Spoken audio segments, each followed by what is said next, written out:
All right. Hello, hello, hello. How's everybody doing? How's it going there, Sergeant? How's it going there, Thermite? Good to see you. Good to see you.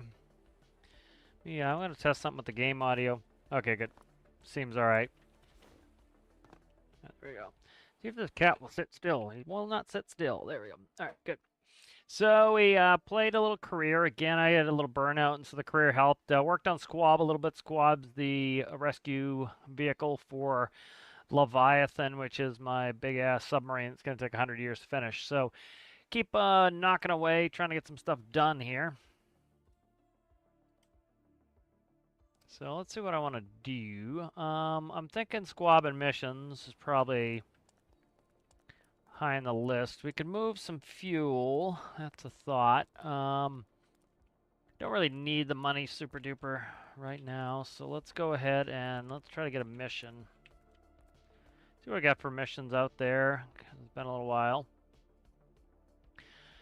Shark Cage, we're not doing that. This one I tried finding, I couldn't find that. We got a lot of transport coming up.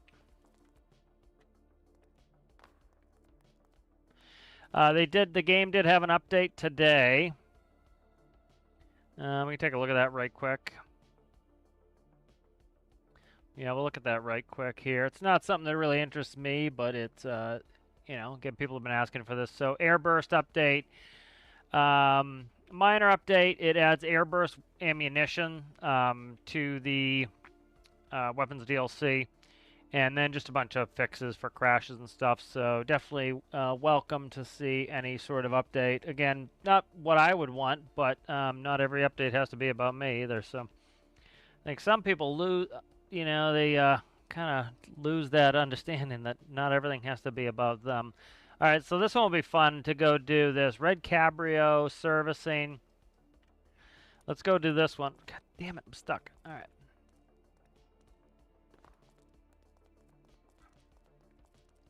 See what tow truck we should use.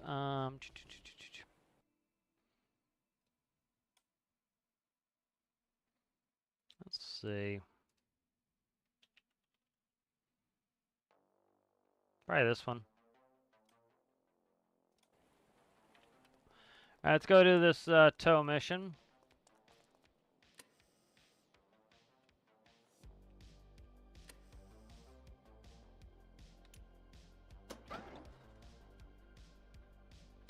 All right.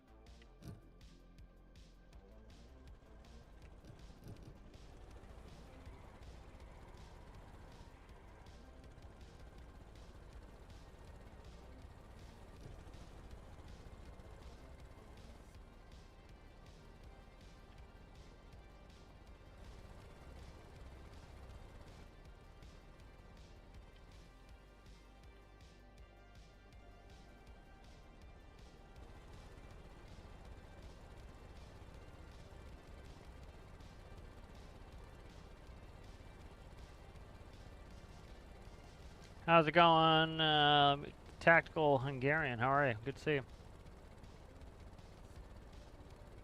Trying to read chat and drive is always a problem.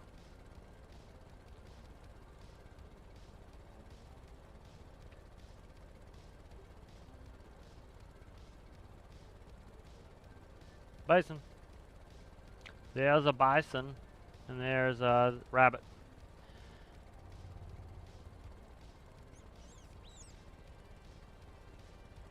Got our oil rig there. It should be. It's probably full at this point. I think I can't remember if the plan was to empty it and make some changes to it. I can't remember if I did that or not. So.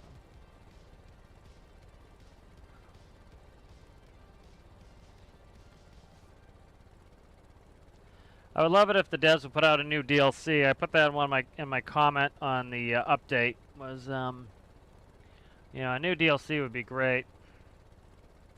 Bring back some interest. You know, if you look at the Steam DB charts, the DLCs were always what brought back the most amount of people. Kind of get people re-interested in the game. I think there's a bunch of cool things they could do. I would like to see farming would be very cool to do.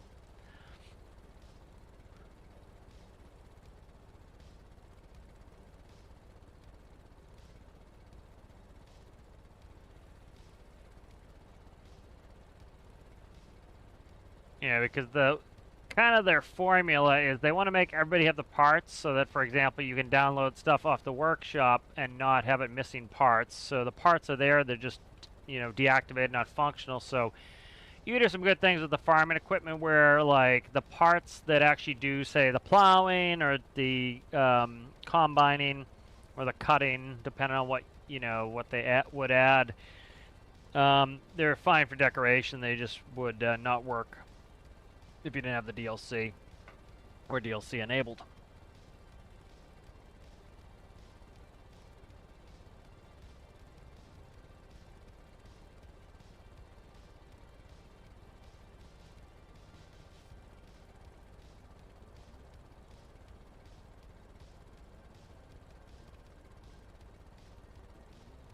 Yeah, the doomers and gloomers were out again for because it's, you know, they had been releasing a update about every month, and they changed that system. It's been over a year ago now. They were doing every what was it, 2 weeks? 2 weeks, 2 weeks. I think it was weekly, and then it was 2 weeks. And then, you know, you had a lot of comments to people like, you call this an update, meh, meh, meh. And so they even asked people, they're like, hey, you know, we see some people, you know, they don't want to hear anything unless it's something more substantive. So they said that they would, you know, release it when it was more substantive. And so they never said monthly. They said when they have something to release.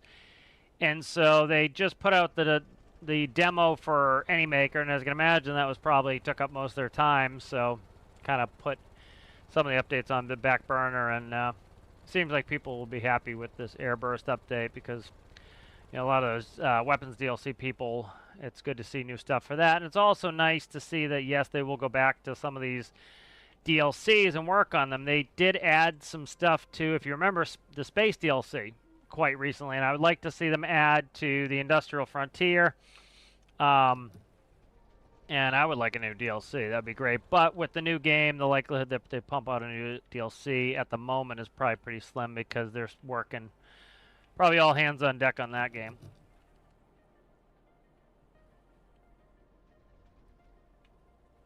Yeah, I think they're hard-pressed time-wise to be doing a full new game and then a DLC at the same time. I think it makes more sense that they would you know, focus on what they're working on. Where are my controls? It should be right here. Okay. And then, let's see. Okay. All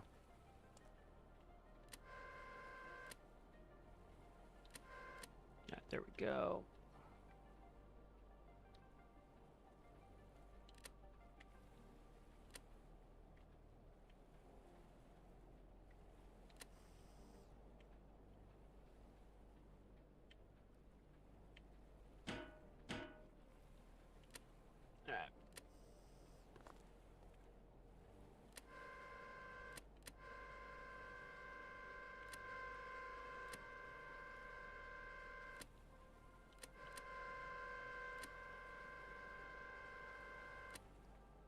All right, there we go. And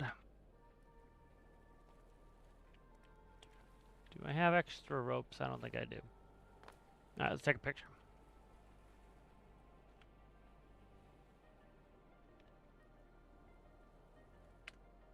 All right, good. We got a picture there. Let's look at our routing before we go. Somebody made a good point in another game. I think we'll go this route here. You know, about the, I think actually, no, I think it was here, about the mini-map and how this game used to have a mini-map and then they got rid of the mini-map, and you can make a mini-map or a map in your vehicle if you wanted. And I'm actually kind of not opposed to having a mini-map, but I'm actually not a huge fan of a mini-map. And somebody made a good comment that I think, what's this? Oh, Dirt Road? Okay. Kind of was a good explainer for it is, you know, they talk about like all these great adventure games. I don't know the right term for them, but like, say, Skyrim and all this, where they have these really well done handcrafted maps and POIs. Oh, shit. Handcrafted maps and POIs, and the whole time you're like this, eyeballing your mini map, and so you just, you know, hyper focused on this mini map instead of looking outside. And so, for example, the developer of, say, a Skyrim or something, they might put a town sign in there that tells you where the town you're looking for is. You know, so like if you walk to the town, you get to actually see the town, experience the town, and then you see a sign that says what the name of the next town is that you're looking for, and it says it's that way, 3 miles or whatever. And so you know which road to take, and you walk on that road just like you would in real life. And so it's kind of like, you notice it was with driving in real life is, if you got your eyeball just on the GPS the entire time, you don't really get to like experience what it looks like outside. You forget like the landmarks. And when I used to drive professionally, you know, you would be driving, if like the first time you went to a new place, you'd be eyeballing that GPS like a madman and constantly watching it, and like you couldn't recall what the landscape looked like outside. And so then the next time I would like try not to look at the GPS and like maybe put the audio on so it would tell me, or I would look at the exit number and stop looking at the GPS. Well, then you start noticing billboards and cities, and you notice that, oh, after I see the target on the right, then I've got a mile till my exit. So I can kind of just like zone out, and I can look outside, I can enjoy the view, and then up there's my target on the right. I have a mile before I have to make a turn.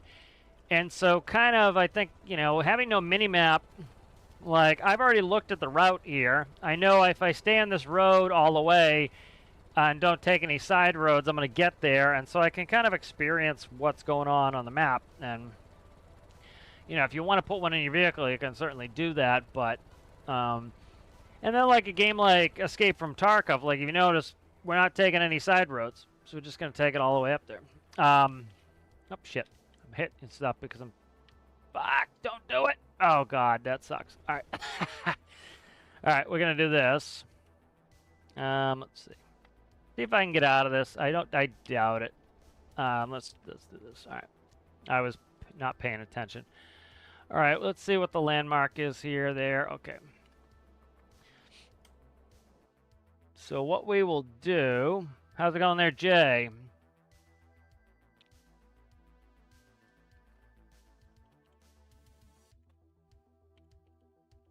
Flipped wrecker. All right. So we're going to look for that. These tiles are still very annoying to find anything.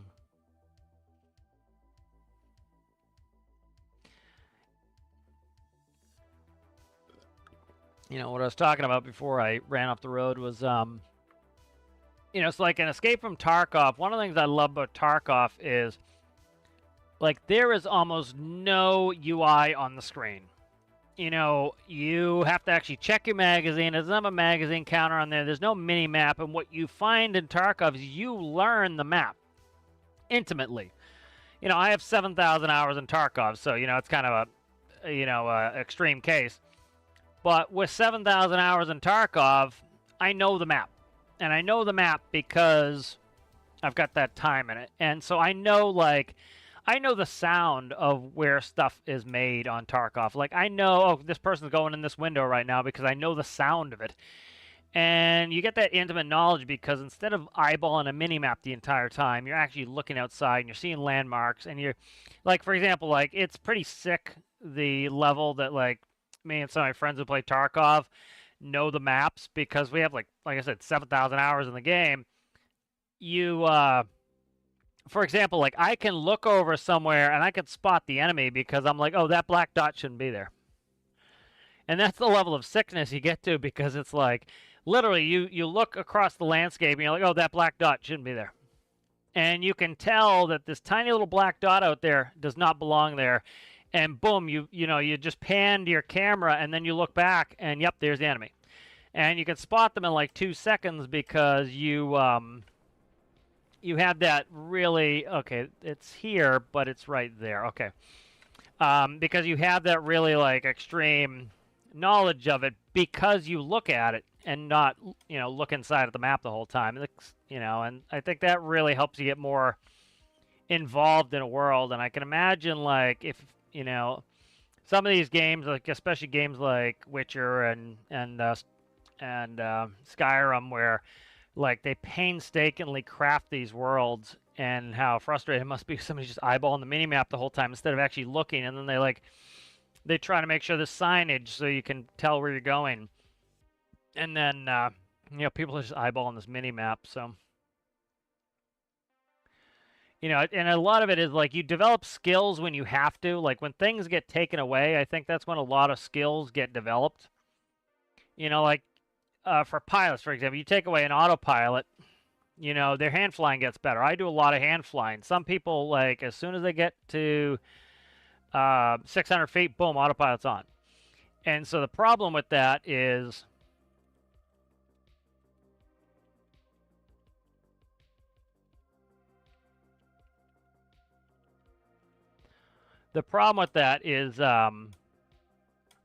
you lose those skills and you never develop them because you're too busy.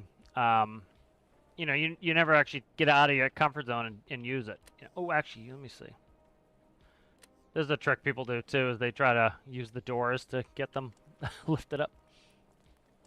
So this is a good tip I tell people is use the add-on editor. Because if you use the add-on editor, it really helps with, you can bring in a free vehicle. You don't have to like go drive it. It kind of is annoying, like, oh, I already tipped over it. Why is F not work? Oh, my keyboard might be dying here. I might have to buy a new one on Prime Day.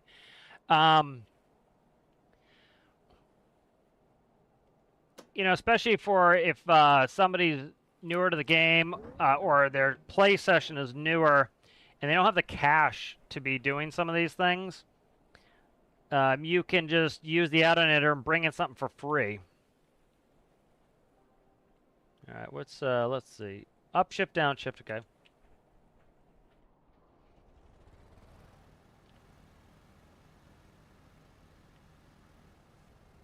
Up, down is shift, okay.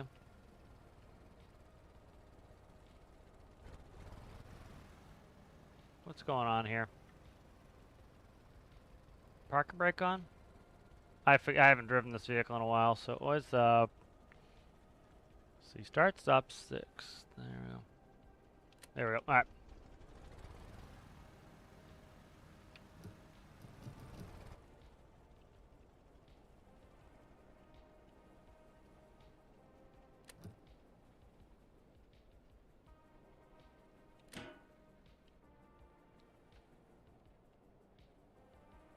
So anyways, long and short of it is like, you take off the training wheels is oftentimes when you find out if you're good at something. And I think some people, they immediately like, where are my training wheels? Where are my training wheels? And I think they would benefit from taking a second and being like, do I need these training wheels? I think a lot of people would find, no, you don't.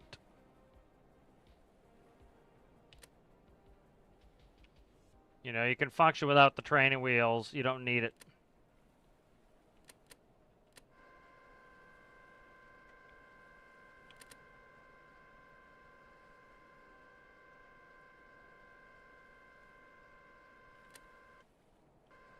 shit. God damn it. I meant to stop that before it happened.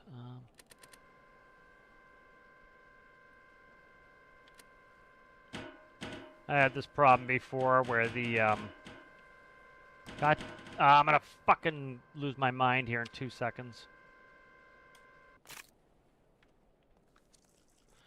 I had this problem before where I need to work on this because this is supposed to, I don't have a release for that Magall, and I need to put that in, so I'm gonna put that on my to-do list to put the release on this.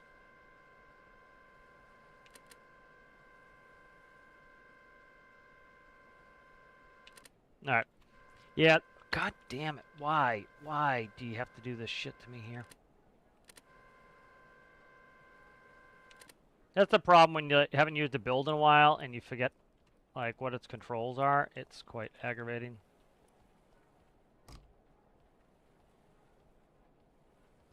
There we go. Alright, so now that will work again.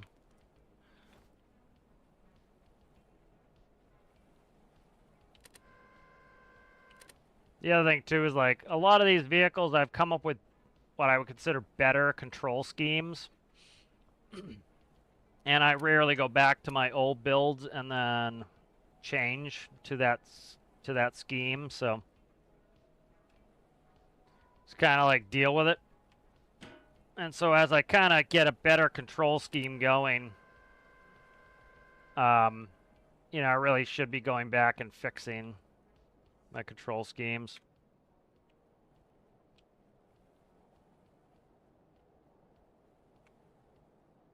All right.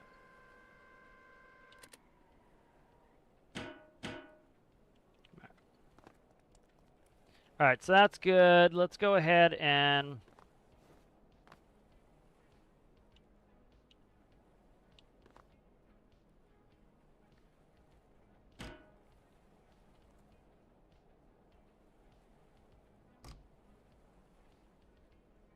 all right, so all we have to do now with the add-on editor is go in there. Currently on a mission, yep.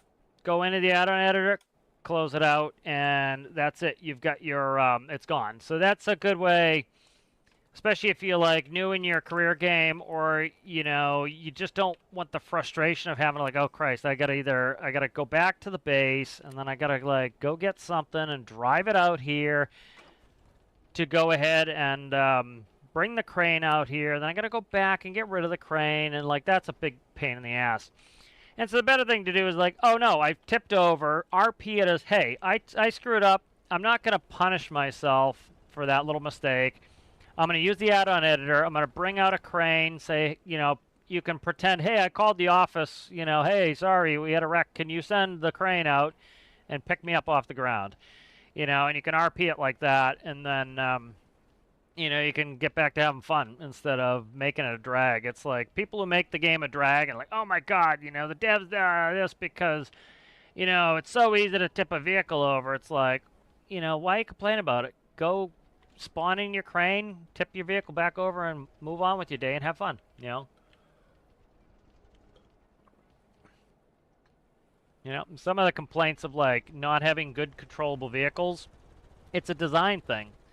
And I get it. A lot of people don't know like the ins and outs, say, for example, automobile design. But it's important to have like your weight and balance balanced correctly. It's important to not spin up your tires because it'll get slippery. So having a proper transmission.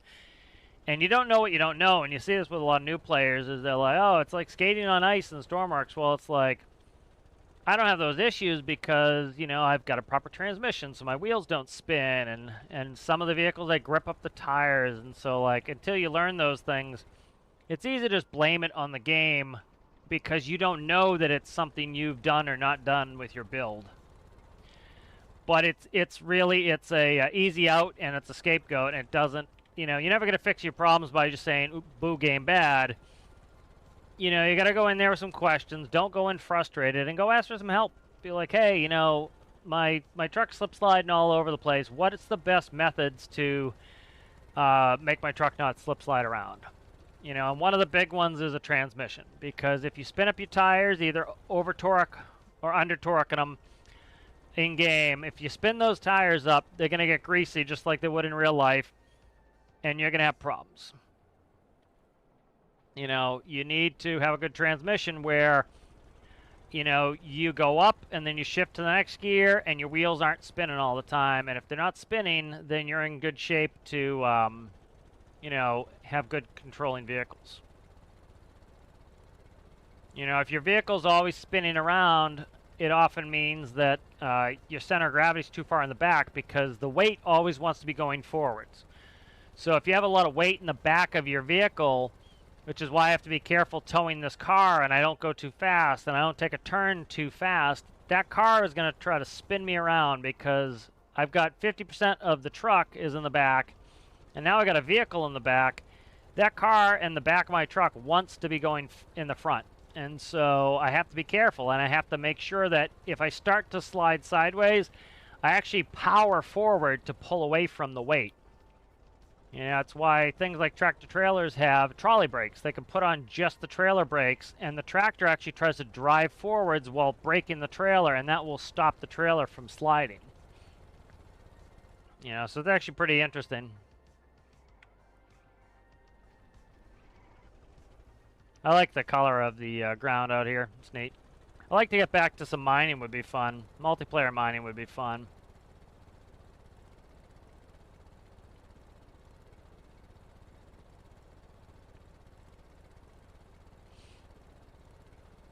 It's one of the reasons why I built the submarine to be nuclear is with the nuclear submarine, I have to go mine uranium. And so that's going to be another thing that I have to go do in order to do it, you know, and it keeps me occupied, it keeps me busy. When I get bored of doing X, Y, or Z, I'm like, oh, I feel like doing some mining. Let's go get that uranium and stick it in the base so that when I want to use my submarine, I have a stockpile of uranium, you know.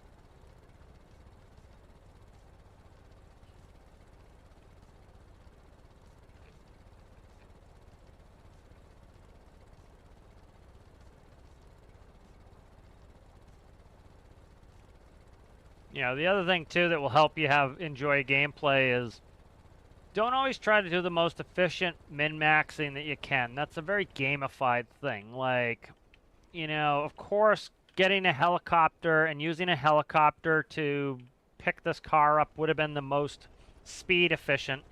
And of course, a helicopter in game costs a fraction of what it would cost in real life, so it's very easy to you know, just use a helicopter for it. You don't have to worry about airspace regulations and everything else and the dangers of it and the expense of it. And they're very fuel efficient in game. You know, if you feel like driving a land vehicle, go drive a land vehicle. You know, not everything has to be min-maxed, you know. You do something because you enjoy it. All right, there we go. You know, and like you build a build, you want to go use it.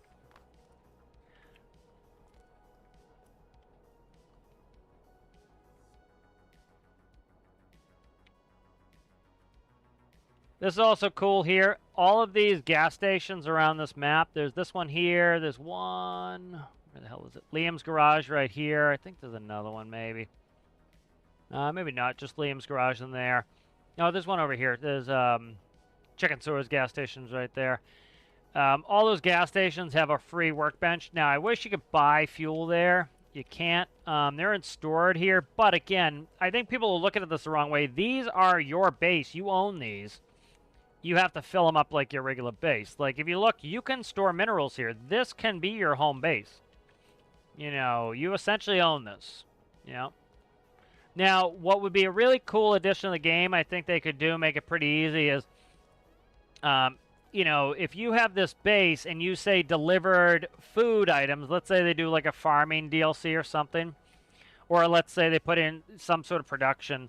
If you brought and delivered food to this store and you own the store, over time that food sells and you get passive income. I think that would be an awesome idea. So you bring fish, you bring, you know, if they did farming, farmed goods, and you get that passive income. I think that would be a lot of fun.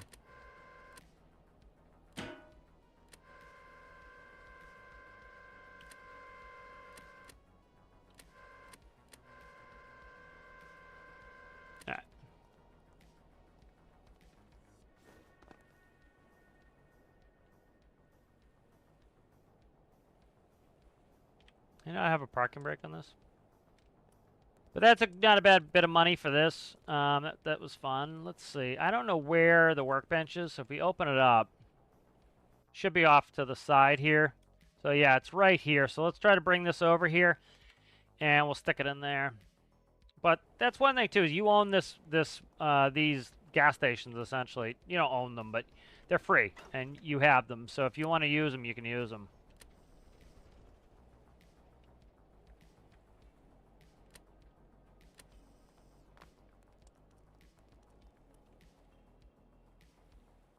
All right. And you put it back in the workbench. And then that gave some fuel over here. So we could play out of this base, would be kind of something fun. There's really no place to sleep. But, like, you know, again, you got to think out of the box sometimes on these. So, for example, oh, I have no place to sleep. What will I ever do? Very, very difficult. You get in the workbench, go new vehicle. Bed.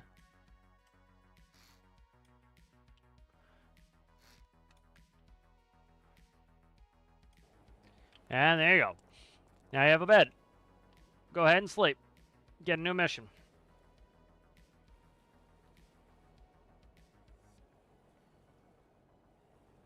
Blue fishing boat service in the ocean. Let's take a look.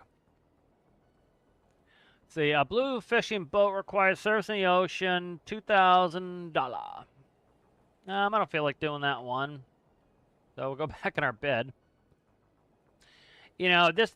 I would love them to add food and water in the game, and so I think what they could do is you know, one thing that devs do a really good job of this game of is hospital. Let's see what that is.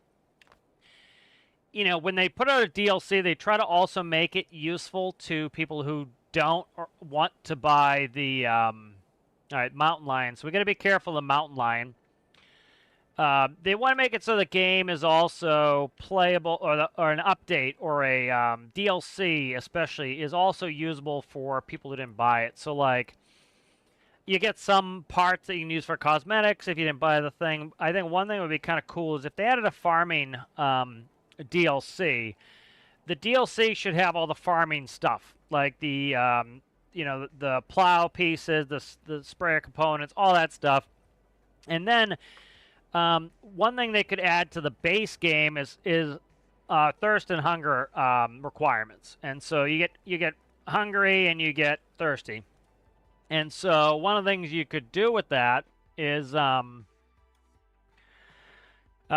with food and water requirements is, you know, like I just said, you could come to the gas station and you can deliver these things to be sold, and then you have to carry things on your vehicles, like, you know, food and water for long term. And that's where it makes like a home ship useful, is you're like, oh, my hunger is up. I need to eat. I've got food on my ship. So it makes it a reason to go back to base. And that's important. It's kind of like in Star Citizen. You know, you can store food in your ship, and so if you have a tiny little single-seat ship, you don't have much storage in there. You might have to stop somewhere on the way to get food. If you have a big ship, you just have to walk in the kitchen. You know, it's kind of that usefulness of that. You know, you might have to fill your backpack with food if you're going a long distance, where you may have to fill your backpack with food if you're going a long distance, and you have a tiny little ship, or you bring a bigger ship, you know. You know, it's kind of like in this game, one thing I do a lot of is I have bigger vehicles that have that will have beds in them. And so that way I can stay in my vehicle, go to sleep, and then get a new mission. So especially on like my home ships, I can stay in the vehicle. Oh, I got to turn around. I can stay in the vehicle and sleep and bring up the next mission.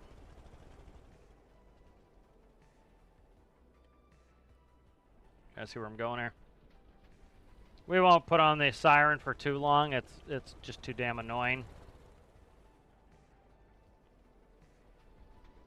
I don't know where it is on this. I can't remember. I'm trying to read it while driving and not cause problems. Where the hell is... I added ambulance business to this. I'm trying to remember where it is. Hazards, headlights, high beams. Where did I add this? I know I added that on there. I don't know where I put it, though. 'Cause I had all the trappings of the, of an ambulance.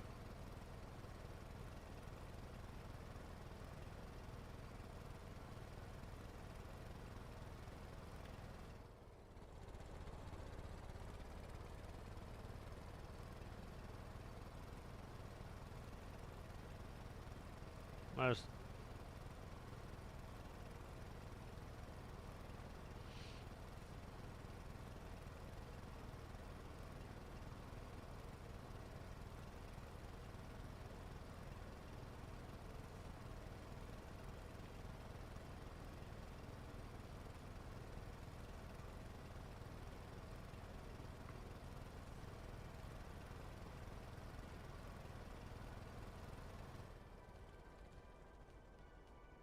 So it's up there. It's not till we're over there.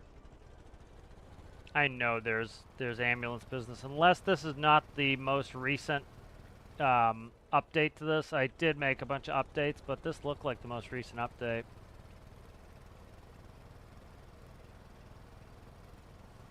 Got the hazards on. It's not that. So, I don't know. I'll look when I get out. It's up over there, so I gotta drive off-road a little bit.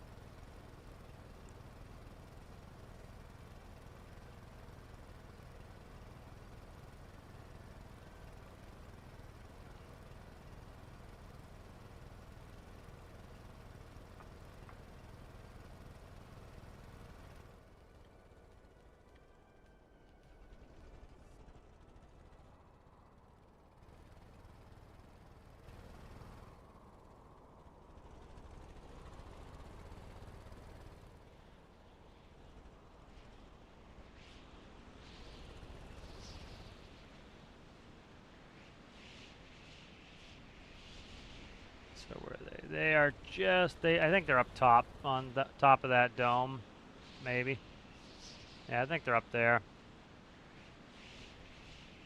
Alright, I don't... I'm not killing the mountain lion. I don't kill. Came out in the mountain lion's territory and then... Oh, shit. If I need the crane every single mission, I'm gonna be friggin' annoyed. God damn it. Fuck me. Let's see.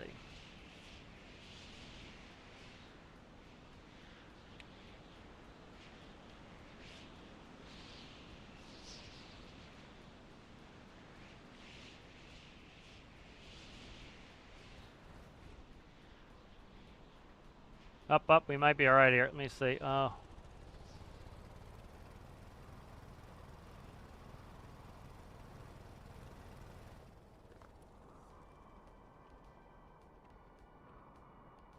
Trying to find where the door latch is. There is toggle button right there. There we go. Nice. Alright, let's get back in and get out of here. Come on, you dick. There we go. Get in. Another reason why it's important to make sure you have a low center of gravity. That comes in handy.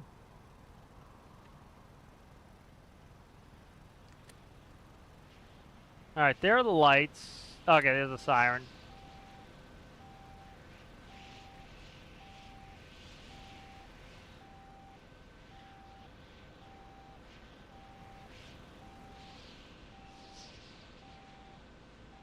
Yeah, it's up here. Alright.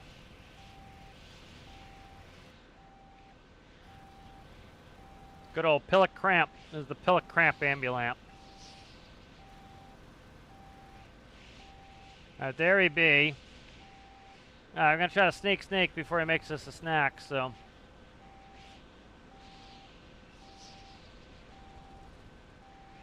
You know, I'd love for a farming update.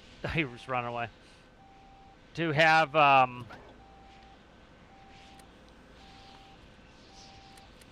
to also do some level of animal husbandry. We've talked about that ad nauseum at this point.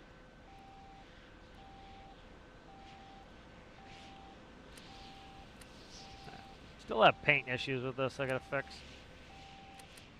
I can only take so much Siren before I lose my goddamn mind.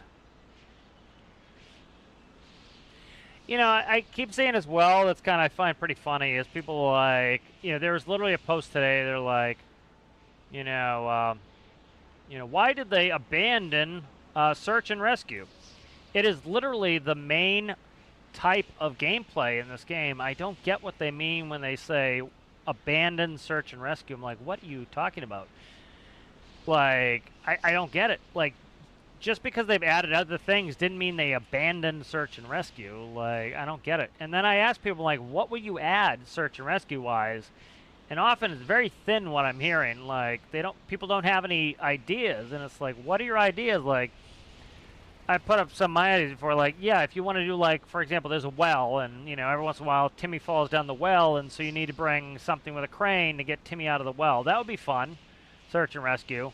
You can put people up on the edge of the volcano, and, like, oh, you got to go get them down from the edge of the volcano. But, you know, they added a bunch of more rescue missions fairly recently, and then a little bit more distant. Further back, and like they're pretty cool, like helicopter crashes and this and that, but like rescue really isn't all that like broad of a topic. It's like somebody needs you to get them, and then generally they're hurt is why they need to be rescued, so they need to go to a hospital. So it's like their fetch quest: go get person, bring to hospital. You know, boat, it ran out of fuel, go bring fuel. Boat is disabled, go take boat and bring boat back. You know, that's kind of what you're dealing with. I don't, like, there's not too much breadth to this of rescue. Like, there's not all that much rescue that could be done. Like, you know, you could just crash more places, that's fine.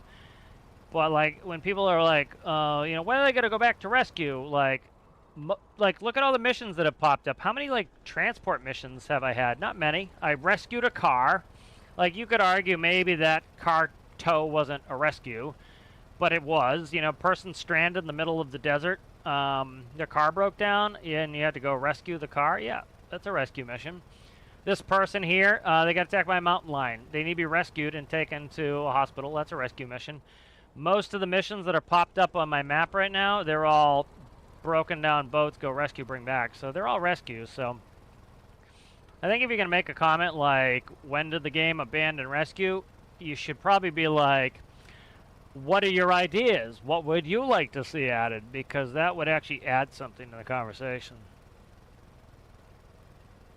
It's not constructive criticism. It's just like, and it's an eye roller, because it's like, I would actually like fewer rescue missions in average, because it's like the last 3 missions we've done have been all rescue. I would love a transpo mission, like instead of go get guy, take to hospital, go get guy, take to from airport to airport. Like, that's what I would love to see is, hey, you got a guy at this airport and he needs to get to this airport, or hey, you have 5 people they need to get from this airport to that airport, and then you could bring one of your airliners, pick those people up, take them to the other airport. You know, that would be great. That's the kind of mission I would like. Hey, you have 20 people who need to get from Ender Airfield, which is like in the middle of nowhere and there's nothing going on there, and they want to go to Tajin, which is up in the Arctic. So, and you need to bring 20 bags with you, and so, or cargo pods or something. And so you could go and load up 20 people when you get to Tajin. Grab all their bags and take all their bags up to Tajin. That would be awesome, and it would break up the monotony of, you know, go get this guy rescue, go take them back hospital, you know. And that's one of the reasons why I find it silly when people are like, you know, when are they gonna do more rescue? Is like, rescue is the main game. It's like, that's the main type of mission. It's like, when are they gonna do different things, you know, frankly. One thing I would love is like, you know, part of these tow missions, for example, have the need for tugboats. Like, hey, you have a large oil tanker that needs to be brought into port. And so you go out in your tugboat and you tow in this oil tanker, and you have to put it in a very tight box at the dock. That would be great. I would love to see that. Might as well turn on my lights. I don't need the siren on. The siren's kind of annoying. You know, so I think, frankly, as far as I'm concerned, adding more rescue is the last thing I would want, because everything is rescue. So, like, I don't know, say 70% of the missions are rescue. How about we get that number down to, I don't know, 40%? You know, so 60% of the missions are non-rescue, and then 40%, you know, are non-rescue, and 40% are rescue. How about we do that so that, okay, I got a rescue mission, then I got a transport mission, and then I've got a, you know, some other mission, you know, cargo mission, and then boom, I got another rescue mission. You know, then I have this mission, then I have that mission, then I have this mission, then I have another rescue mission, instead of rescue, rescue, rescue, rescue, rescue, rescue, rescue. And that's why I find it kind of frustrating, you know, instead of just ignoring it when people say that sort of thing. It's like, I just don't get it. It's like, that's the majority of what we got is rescue. Ooh, horsies. I would love them to add the ability to ride horses too. That's another cool free base. That's a neat base there. I like that base.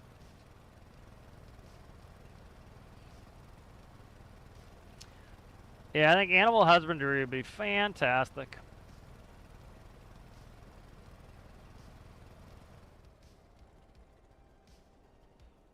Alright, so let's see. Up there, right around the corner.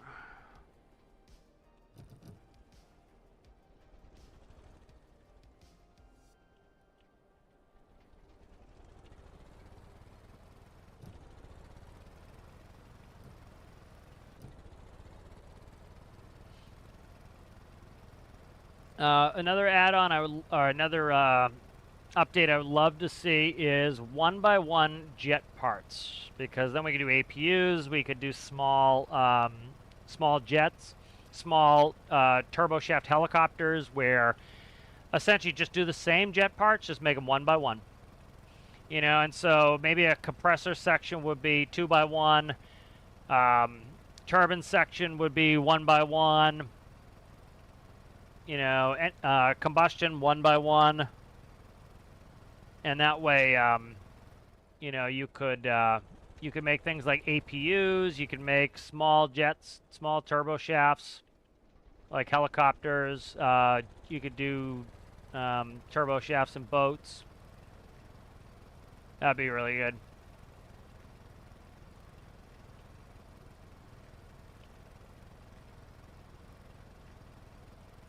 I like that they added hydrogen fuel cells. You know, they said they don't want to do hydrogen engines, which makes sense. The fuel cell, it makes more sense because it's not just a diesel that runs on hydrogen, essentially. It's actually something that functions a little bit differently, you know. All right, there we go.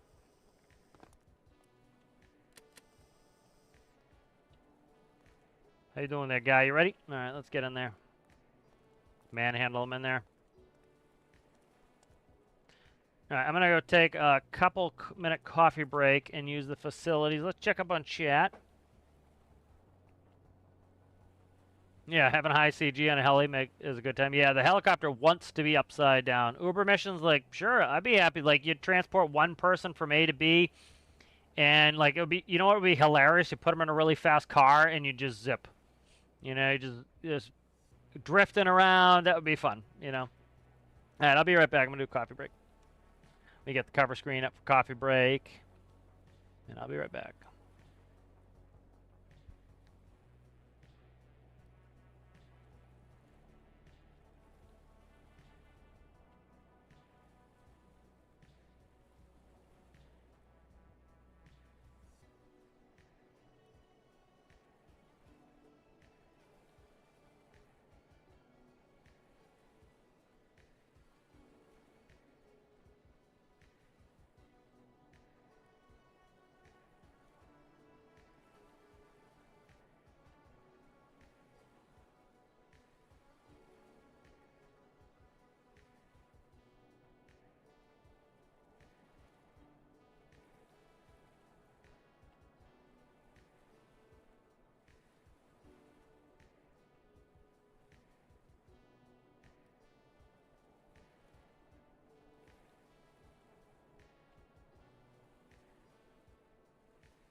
Alrighty, a hat's returned. Let's go sleep in bed.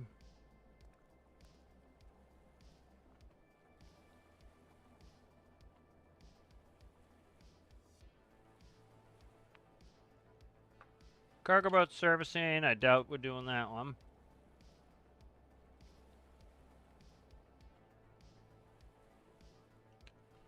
It's not a bad amount of money, but I don't really want to do that. I don't own JSI, so can't launch there. I'm afraid I turned these missions up too high.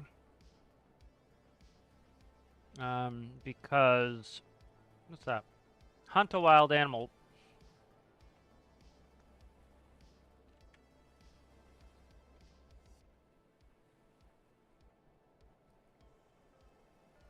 Right, good. That's the hunt the wild animal, or that one, the Transpo Lightkeeper just finished.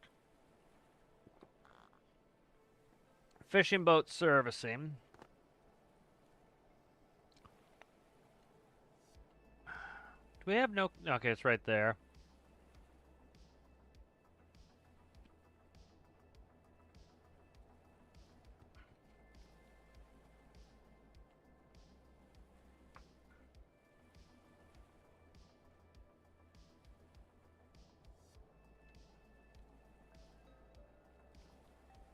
Trying to think of what I want to do here. Let's keep rocking and rolling.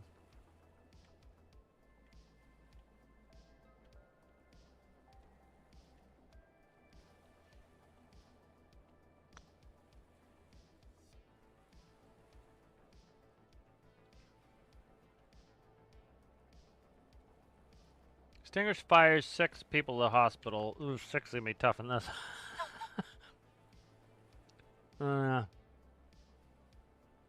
I don't even know if... we gotta go to Liam's for this. Let's go to Liam's. We'll start going to Liam's. Let's do that. And we'll figure out what we're gonna do. We can take the pigeon. Pigeon should be good, big enough to do this mission. Ooh, we can take the pigeon with the firefighting equipment. There we go. That's one of the things, like, if you build some cool features in your vehicle, you know, like, I'm excited to go use the pigeon. Now, if somebody would review it and put the video on, Shade, and, I kid Alistair. I do get the, I do get burnout. I got burned out, and after doing quite a few challenges myself, which I have contemplated recently of doing again, but with my schedule the way it is, that is very difficult. It's tough. Unless you have a lot of free time, it's tough. It really is. And it's a hell of a lot of work. You're not making any money on it. So it's not, you can't even really offset that. You're certainly not going to take a day off of work to do it. It can be quite challenging. Quite challenging to challenges because it's just, oh god, it's a lot of work. And you know, I've been contemplating recently because, like, I could complain about it, which again, I don't fault Alistair for it. You know, it's I would love it if he get the video out because I want to see my build reviewed. I really enjoy that. I love the challenges because I can participate in them. That's why I was glad he kind of took the mantle and has been doing challenges. I used to love it when a lot of people were doing challenges because I can participate in it, and I've had some really cool vehicles. I got out of my comfort zone with doing Lua, so just on that alone, that was a great thing of the challenge. Got me making Lua screens because, again, he had a rule in there, which I had in some of my build challenges. It has to be all your own stuff. You can't use anything off the workshop. So if you want a Lua screen, guess what? You got to make a Lua screen. And so then guess what? You learn how to do it. And so that's a fantastic thing about the challenges. You know, I would hope he'd finish this one up and then take a break if he needs it. But I was contemplating doing them myself, and so I've been kind of taking some of the things I think he's kind of the new rules he's brought to his challenges that I would put into mine. Because, again, like, I'm so low on time, it makes it tough to... it would make it very difficult for me to do a challenge. I'm just going to no-clip because I don't want to sit here all day. like one thing he did that was very good was the ability to have your mods or some trusted people go ahead and pick the top number. Now, he was doing 7. I would restrict mine to 5, top 5. And you do the top 5, that's all you're reviewing. Because, like, literally, I have videos, I think, oh, shit, Jesus Christ. I think it was like 14, 15. God, it was a lot of builds. And it was just so much because, like, I bank on 2 to 1. So the video was 4 hours. So, on that one. Took me the video itself was 4 hours. It took me like 16 hours to make the video. It was insane. And it's just too much. And so by restricting the number of people who you're going to review, that really helps that. And it makes it so that like people who did some, most people don't, but every once in a while you get some low effort posts. And that's really frustrating and can be difficult. And so, the one fire extinguisher. So having some mods or some trusted people who can vote and get the top builds in for the video, that really cuts down the number you have to do, which is helpful.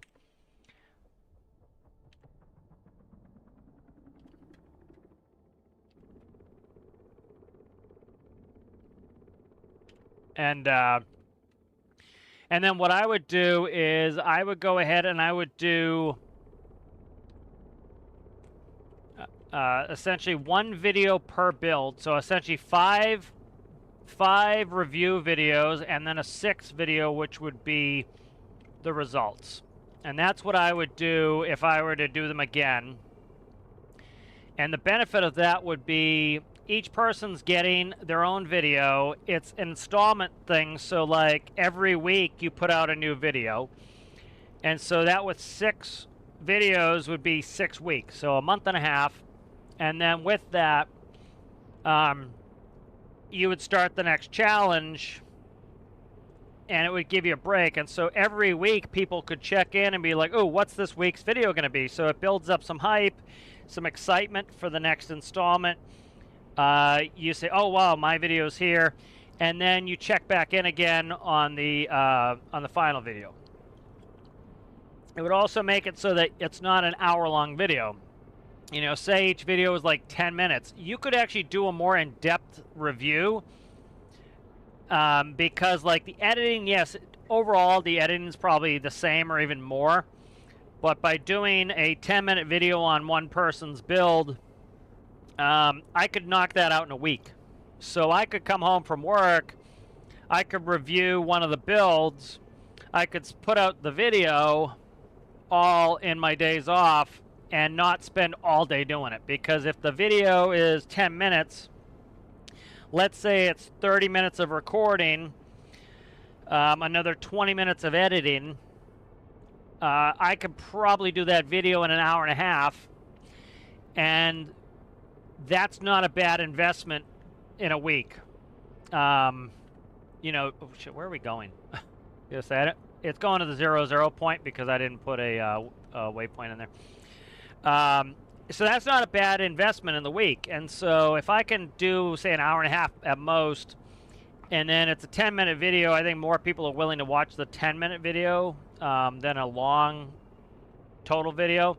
And even the people who, like, even myself, I do this where I'm very interested in everybody's builds, but I don't necessarily watch all of them in the big long video, and then I forget to go back and watch each one. I'll often watch a couple of them and then watch my own and watch the results. I think people would be more willing to watch somebody else's review if it was like, oh, I participated in this, the first video is coming out, and oh, this is this build, it's only 10 minutes long, I'm going to watch it.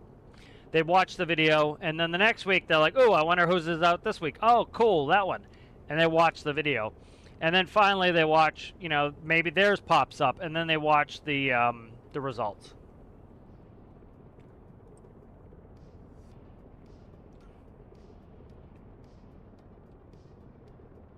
So I think that would be how I would do it. Why is the...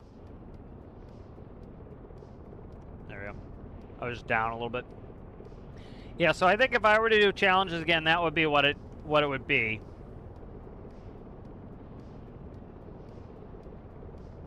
How's it going there, Owl? Overdue what? What do you mean?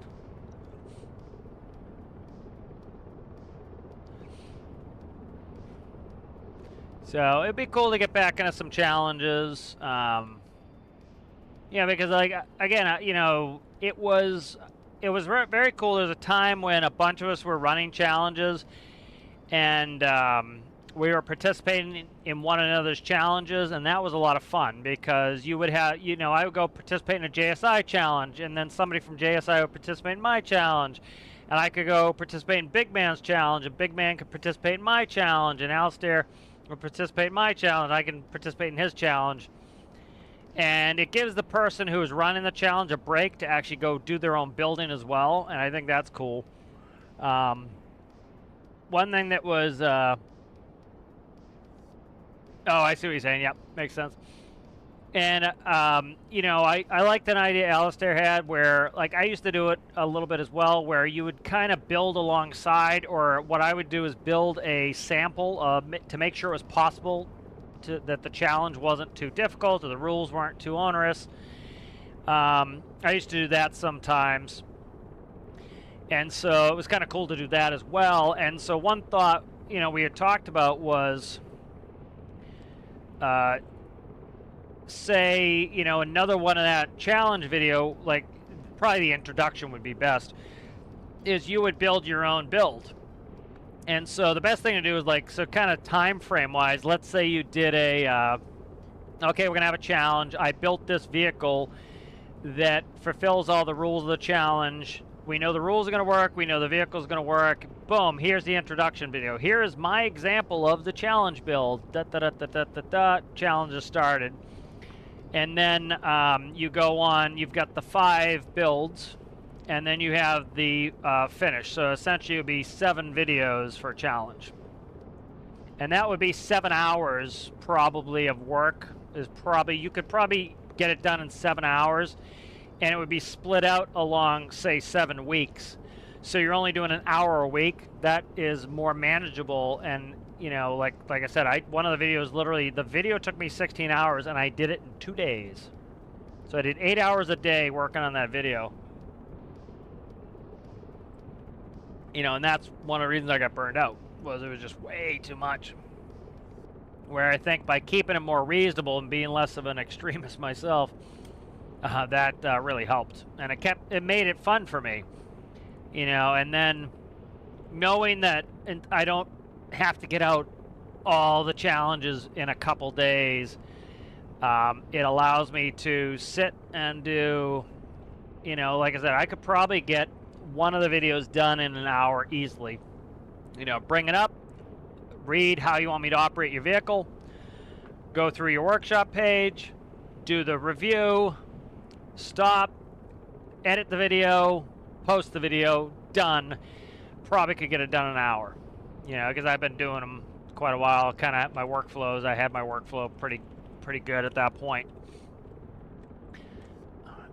It's tough because I'm not a huge fan of having the community vote on them, because you get people's, oh, this person's, you know, a friend, I'm going to vote for theirs.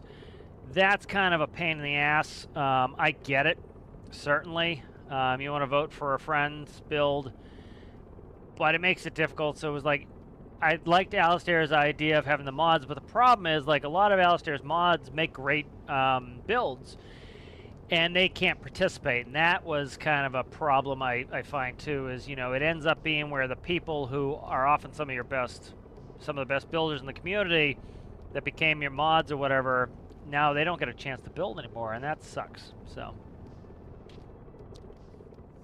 yeah, that thoroughly sucks. So part of me is like, not a huge fan of having community voting, but that might be the best thing to do.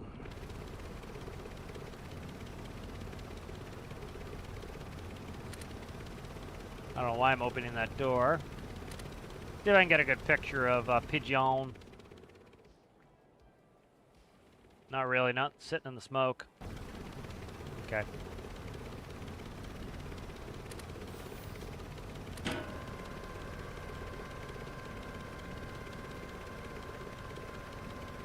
Ah.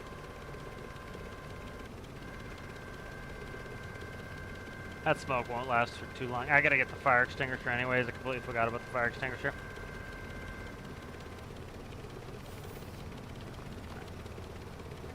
So like I was talking about, it's good to have some level of negatives, some cons to your vehicle. And so like the pros of this vehicle being bigger is I have more seating in there, and with the more seating I can do more rescues. Also, my head's not hitting the ceiling. With Squab, which is Pigeon's little brother, the benefit of that is pretty much only that it can land in the, it can go into the submarine. That's it. Pigeon is better than it in most ways. Squab's pretty much only claim to fame is that it's small enough it can fit inside of the, shit. I hope the ropes are long enough. I think they might be. I meant to go down to 50. I think I stayed at 100.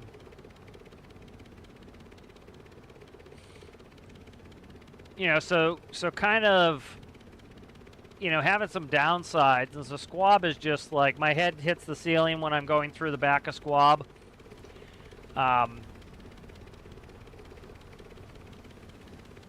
You know, Pigeon's going to burn a little bit more fuel, and it won't fit in some of my builds. So that's the downsides of it, you know.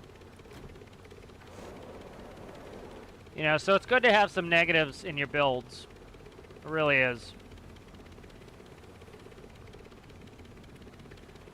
These people are hurting. I gotta get them up there now.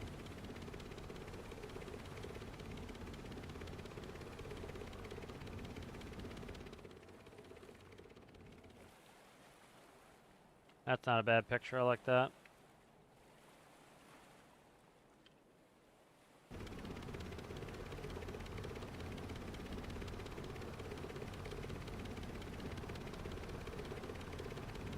I had the urge to play Farming Simulator lately. I'm gonna have to reinstall. Yeah, I've been looking at the new Farming Sim. I don't think there are enough mods yet for me to want to make the leap to that. But you know, I've been thinking of Farming Sim. I've been looking at Prime Day deals, even though I think Jeff Bezos can go fuck himself. And there's a couple things I want, and plus kind of this is the season where I like gift myself some things, because I've paid off all my retirement accounts, so I maxed them out for the year, so it's time to give myself something for being a good little boy.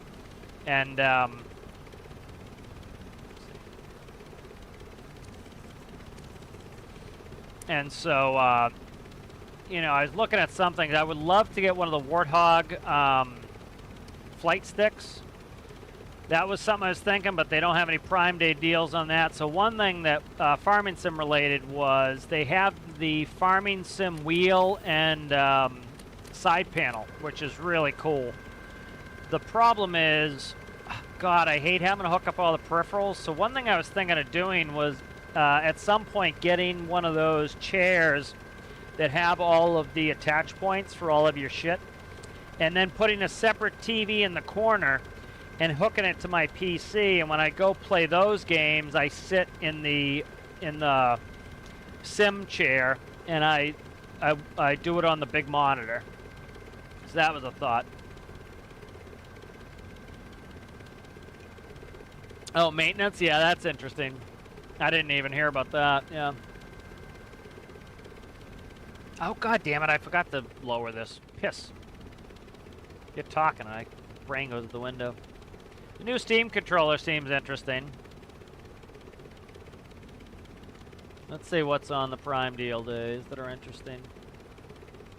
Because, like, I have the Honeywell setup for Flight Sim. You know, the plane that I would fly if I was going to play Flight Sim would be my plane, IRL. But I do that all week, so I don't really feel like doing it when I get home. I need a break from that, and so, like Star Citizen, I was thinking of doing that, but it's a goddamn mess right now, and I just didn't want to, like, it's a pain in the ass hooking up all the Honeywell stuff, because literally I've got to hook up, like, a ton of stuff and set it all up, and I need to do key binds and everything else, so there's a lot of work to it. I'd be more inclined to do it if it was, like, pre-set up, or I had a separate area where I was like, okay, just walk over here, jump in the seat, turn on the TV, and the TV is one of the monitors, and then bingo, start playing. Like, that would get me playing some of those games more, because I just, like, go sit in the sim pit and play.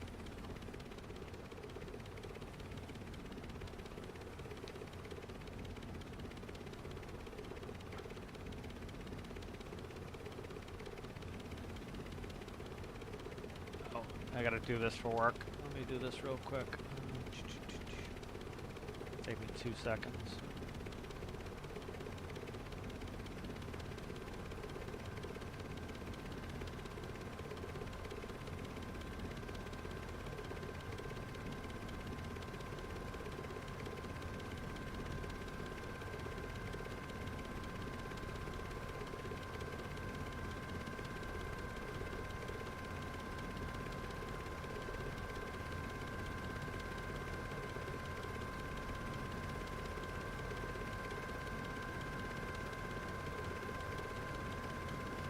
Alright, we are going to lower this too before I friggin' forget again.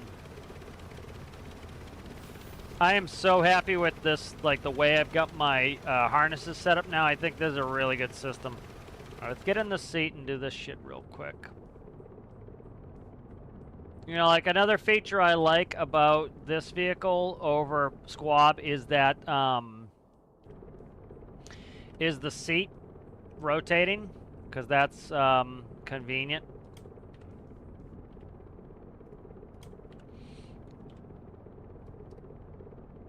And so, let's see, let's go down 40 feet.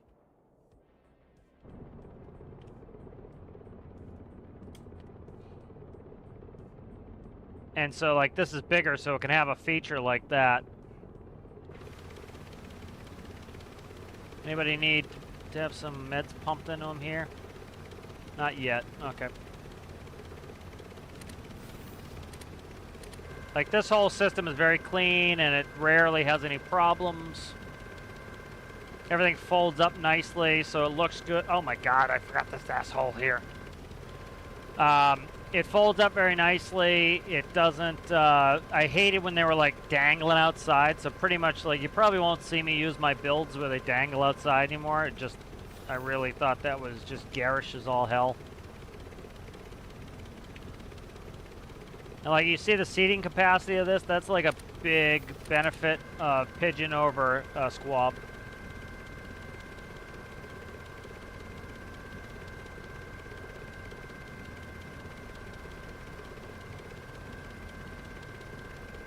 Oh, very cool. Yeah, I always like the maintenance stuff in Farming Sim.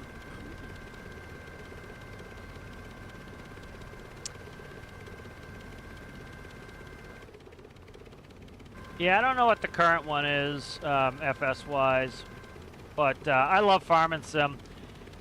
We had some fun when I was in a little bit of a... When was it? I think it was when they released...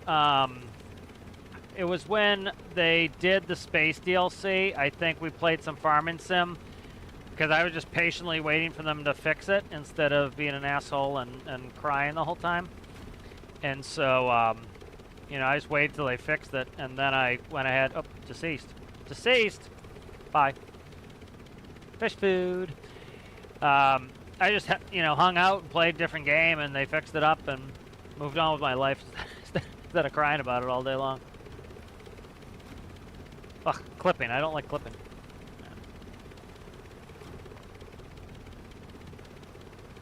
I gotta count them off. This is a weird setup. There's an old boat.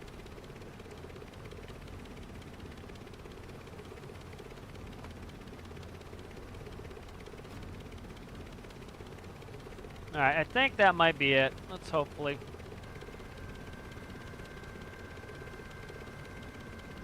Yes, yes. Owl was one of them. We had Citrus. Yep. Chaos. Yeah. Yeah, it was a lot of fun playing Farming Sim. That's one of those games that, like, yeah, you can do yourself. You have some mods where you can do course play, but, like, you actually get some people in there. You know, it's a good hang session, just hanging out, and, like, everybody's got a job, so that really helps.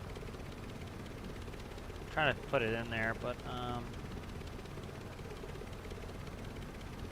who needs the flavor here? Somebody get this flavor.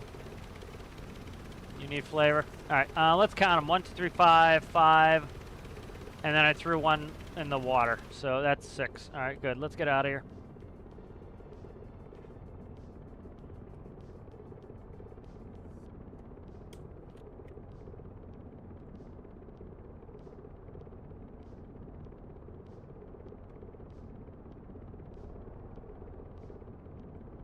I could get in here and refine my autopilot, but like so it doesn't do as much bucking and shit, but I really like the thought of getting in there and just spending hours pit tuning really is not interesting at the moment. Now let me get this work thing sent off before I forget it.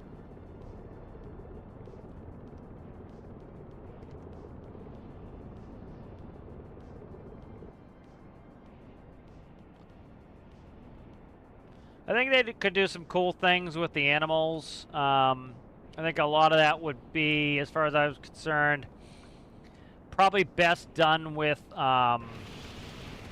farming, you know.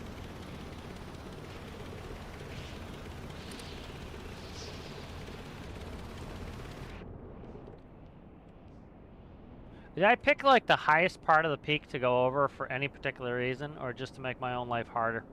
So if you notice, I have these pods. I thought if it was an outside fire, and so I can look where I'm shooting. Let me go to the screen here. Where's it on this one?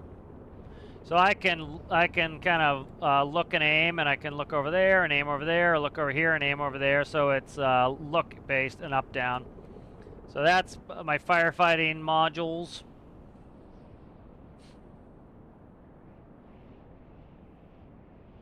Yeah, it's like somebody was, maybe it was Owl, was talking about like, oh, you can fix that, like how it vibrates when it's sitting stationary. I'm like, I could. That would be me going in there and just pit tuning. I'm like, oh, Christ. And it'd probably take me like, especially that one's easy. I could literally put the pit tuner in the middle, stand there, just keep gently changing until we're fixed. The flying's a little bit more annoying because I have to put them inside with me. You know, I leave it in auto hover the whole time the autopilot's on, so I suspect a little bit it's that restricting the motion, so it has to kind of overcompensate. But I do that for other reasons, so I could refine that, but it's like, ugh, pit tuning all day is like gross. Like I was thinking of adding, working on a radar and talking to ChatGPT and making a radar, but I'm like, I don't want to sit down and do that either.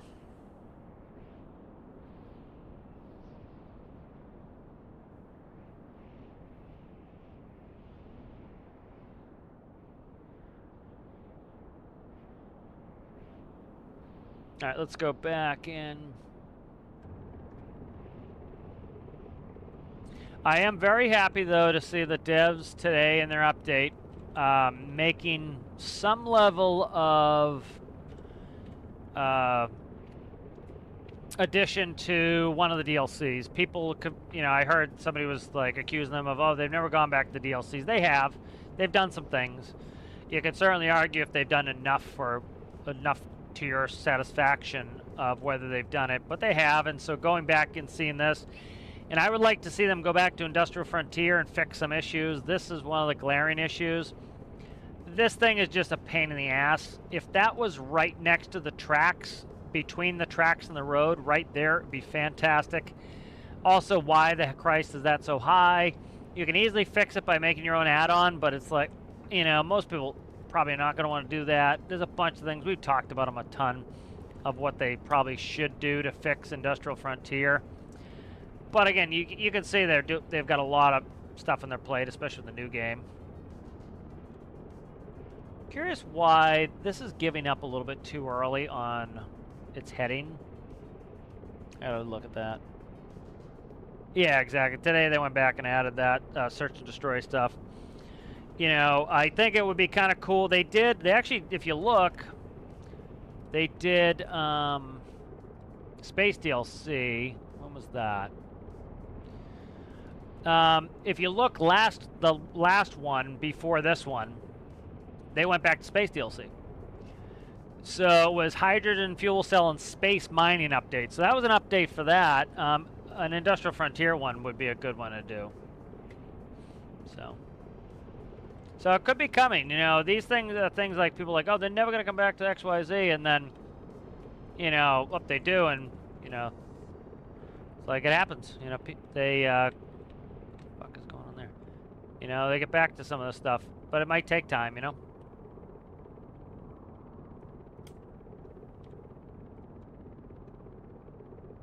You know, some of the stuff just takes time.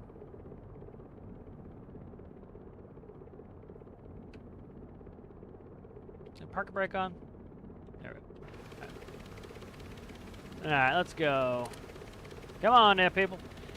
You know, I was gonna almost argument with, like, this dude who, like, he keeps going on, like, the Steam discussions and is like, you know, when are they gonna, you know, he's like crying about them not adding rescues, which again, like I said, most of the missions are rescues.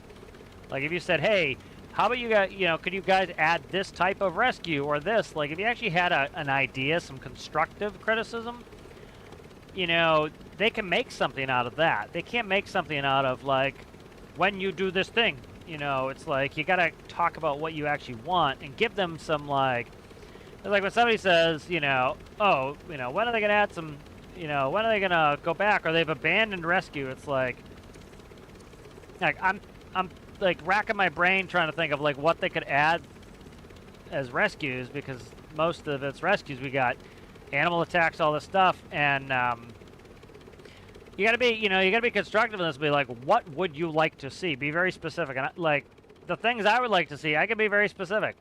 I would like to see a transportation missions. That's what I want. And I want, you know, 1 passenger, 5 passengers. I would love up to 20 passengers. And you go to Ender and you pick up 20 passengers and all, you know, and you deliver them to Tajin and you deliver them to here. That would be fantastic. If you don't want to do it, don't do it. And if you don't go near that base, they don't spawn. You know, that would be great. And that would make it so that airplanes were viable. You know, airplane cargo missions would be good. You know, so see, I can come up with actual specifics of what you want. If you're not specific, it's, you know, how the hell can you criticize them for not doing something that you never told them you want done, you know? Just saying, me want rescue, you give me rescue, doesn't do anything. You gotta explain what you want. Alright. Yeah, the steel mill is a big problem, but it's not that difficult to fix. Like, I can make something, and I've done it with add-ons. Like, I've got add-ons for the steel mill, but I don't want to have to do that. And it's like, it should have internal storage. You should drop it when you want to drop the thing. So it should store the stuff there. And then that way you can use one train, pull in, dump, dump, dump, dump, dump, dump, dump, back it up, pick up, pick up, pick up, pick up, pick up, pick up, and then move on. You know, so I think some of that would be beneficial. All right, what do we got here? Conduct repairs. Can I do that one? I got to check my fuel. I had a fuel warning. Yeah, let's check the fuel. Okay, I had a fuel warning, but we have more than enough fuel in this sucker. All right, so let's go do that one while we're here.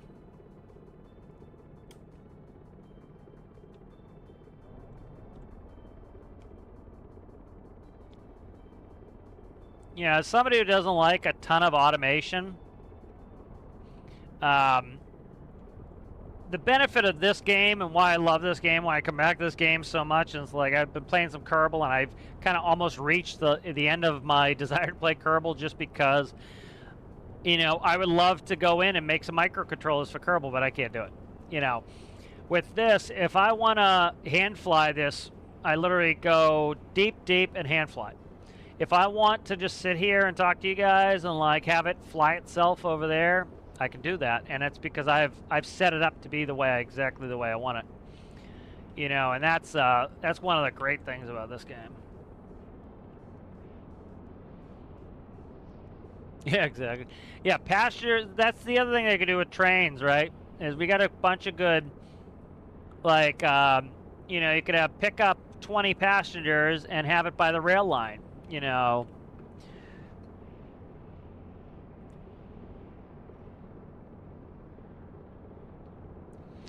You know, if okay, let's say they were going to build Stormworks 2. One thing I'm very frightened that they would do is listen to some of the ding-dongs who are like, we should build in real time, like, and it's because they want multiplayer building. I don't agree with that. I think we should keep Workbench building in, say, Stormworks 2. If people want to do multiplayer, I don't mind if they figure out a way to do it, but it should be in the Workbench. And one of the reasons is you're literally like flying around in the Workbench. So you can fly around, you can zoom in, you can be inside the build. Those things you can't do when you actually build in the world, like say Space Engineers. And with Space Engineers, you have a jetpack on your back, and you click that on, and you have no gravity, and you float around. And so you essentially can fly around. But you can't float into your build like you can in the editor. So I can like get really, really close because I can be inside of a block in a Workbench. You lose that when you do that in the world. And that's a problem. One thing I'd like to see them do is, for example, missions pop up and they don't, I don't know. I do like the notion of them randomly popping a mission because it's like, it's supposed to be like the real world, right? You don't know what kind of mission you're going to get. It's random. I think it would be kind of good if you could say, for example, the mission pops up and you have to accept it. So like cargo boat requiring service, and I click on it and go accept. And then that way it says, okay, it's going to go into the world. I don't want to do this mission. But if I flew over the top of it, this would appear. And if you look right now, this is 324 minutes left before that expires. And so because that has a lot of time to expire, it could clog up my world, where if I didn't accept it, no entities go into the world. And so let's say there were 28 missions on this screen at once, but none of them are spawned until I click activate. And so let's say right here it says, hey, 5 passengers from Ender to Tajin. Okay, and I look and I say, you know what, that's not worth my time. It's 5 passengers. It's too far for 5 passengers. I don't want to do it.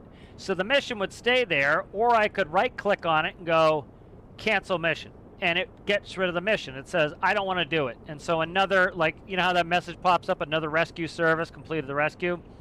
It would be like that. You say, oh, I don't want to take the passengers. Somebody else will take them. Or you could stack missions. So say, for example, you take 5 passengers to Tajin. And then another one pops up and it goes, take 10 passengers to Harrison.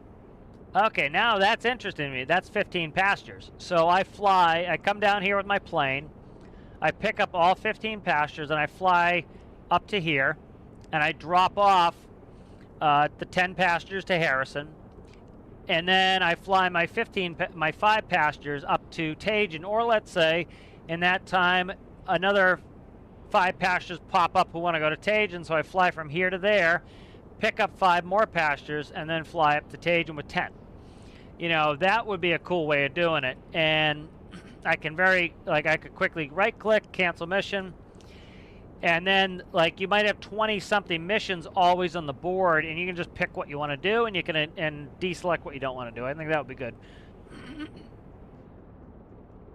Yep, same thing with shipping containers. Like, I do get why they want to make, like, here, have a ton of shipping containers. I get it, but also, like, because, like, right now, if you look, I can't see any shipping containers. So, likely, they're not spawned in. So, I bet you if we flew over there, they would spawn in. See how that just popped in the world? That popped in the world just now. There are no trailers there. They haven't popped in the world yet. See the shipping containers popping in? So that's not really a big deal. Those things, they go out of existence. This is why multiplayer is laggy in this game, is if somebody is sitting around FJ, all of that has to be in the world. We were just way over there. None of that was in the world. We just saw it pop in the world. So, you know, and the problem with multiplayer is there's a lot of containers here. It used up a lot of resources. So none of that was in the world while we were over here. Until we got really close. You saw how close we had to get before it popped in the world. Well, if you're in a multiplayer game and somebody's here, and somebody's here, and somebody's here, and somebody's here, and somebody's here, and somebody's here, all of the containers on the entire map are now in the world, eating up resources, because they all have to be rendered, and they all have to be physicalized objects.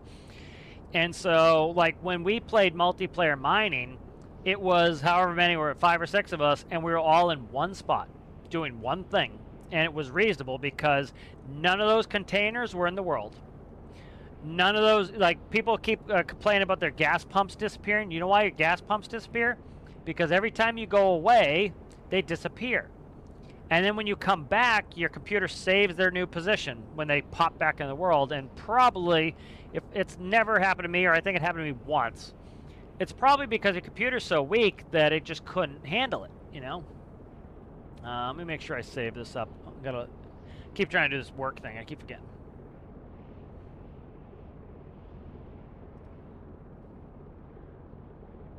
Where is it?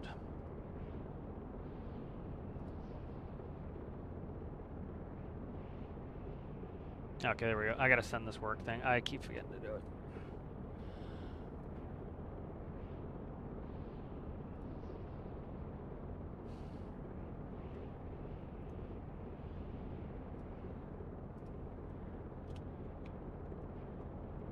Okay. Yeah, it must have closed my email.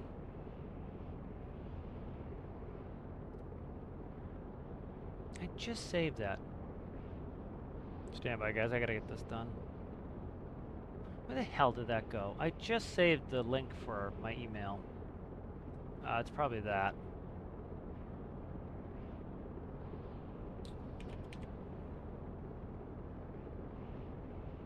What the Christ is this going on here? Why did that save that? Ugh. I'm trying to save my Outlook link and it's not working. Stand by. Alright, let's descend and we'll do this.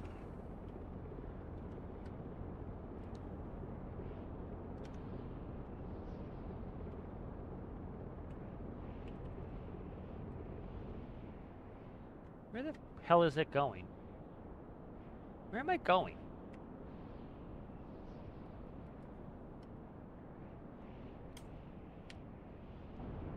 What is it doing? It's having a conniption fit for some reason.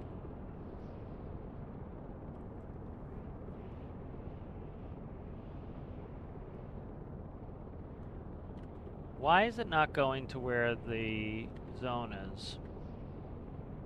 0148. Alright, was it a 150 heading?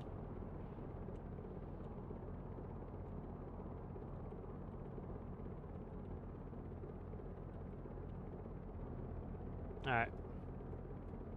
That guy got it knocked out of its bullshit at the moment.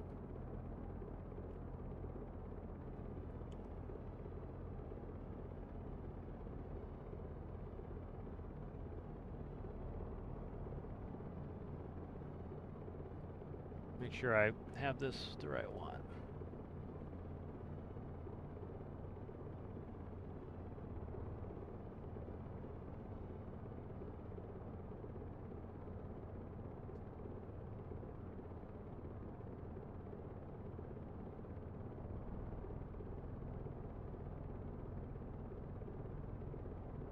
Alright, that's the one. Alright.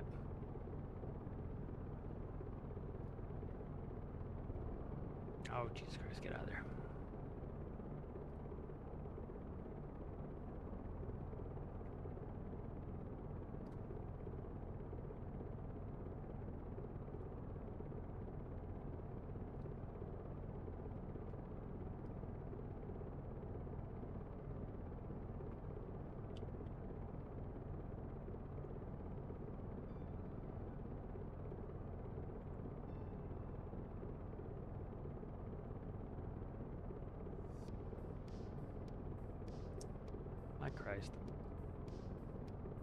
Why can't you fix spelling apps and not be annoying?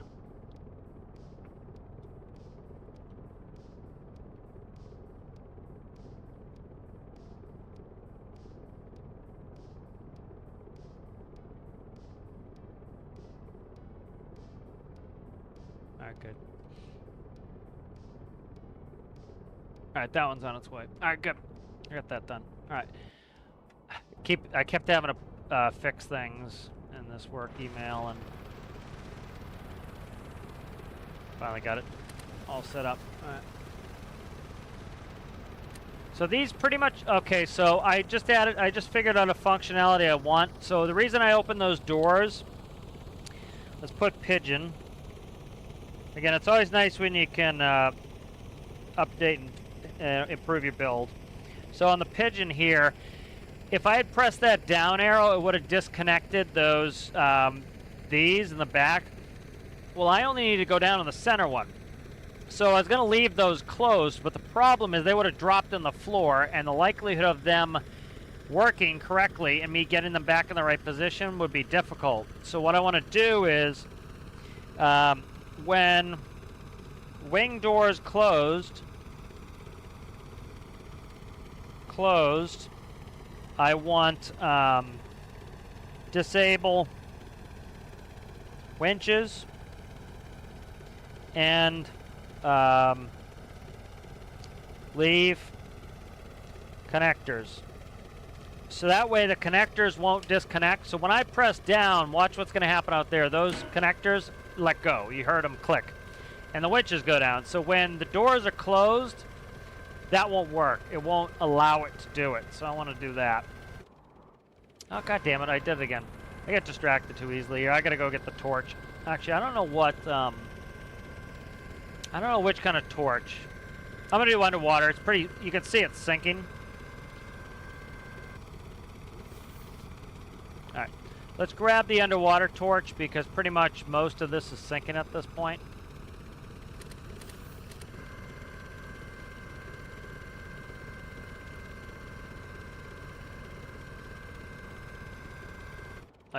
It's gone. God damn it. Oftentimes you'll get to a mission in game and you'll be like, what, there's no mission, something's wrong. It probably just sank. Again, they use builds that people in the game made, and then either the person made a build that wasn't great, and of course they can't test everything, you know, for hours and hours. Like, you know, it's funny, like, you know, I might have in a challenge a requirement to, I might have a challenge requirement to have an hour's fuel. Well, I'm not going to sit there and let it run for an hour to test it. I'm going to kind of like lay it out and hopefully you just do it, you know.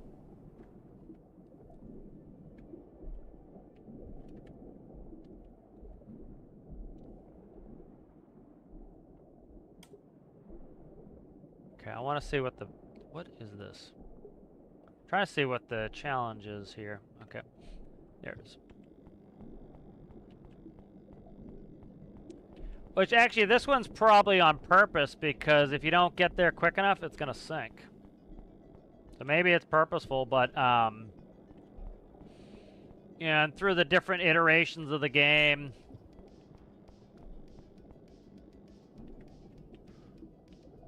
I gotta turn damage back on.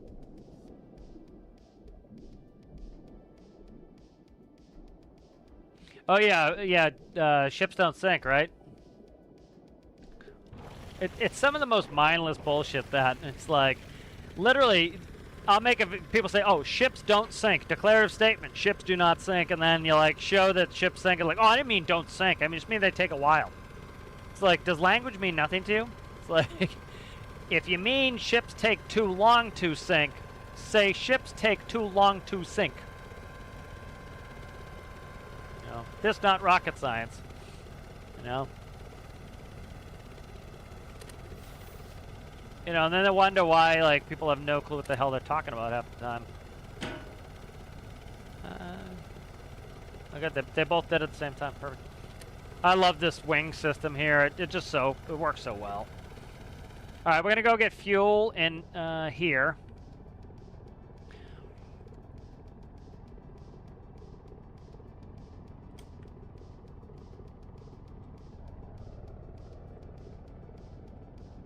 Like, this thing sips fuel. You know, it's one of the things that I think so good about this game is that, you know, you have people like, oh my god, you know, I can't make enough fuel in my vehicle. It burns so much fuel. And then I have vehicles that, like, I have never been, like, they might have 4-hour endurance. You know, there's no way in hell I'd ever play long enough to ever test its full fuel endurance. And, you know, and people take that as like a negative. It's not. It's a great positive, because as you get better, there's always something you can get better at. Like, I'm not great at Lua. Lua is probably my weakest skill, but I'm getting better at it. And it's because I put the effort in and I'm working on it.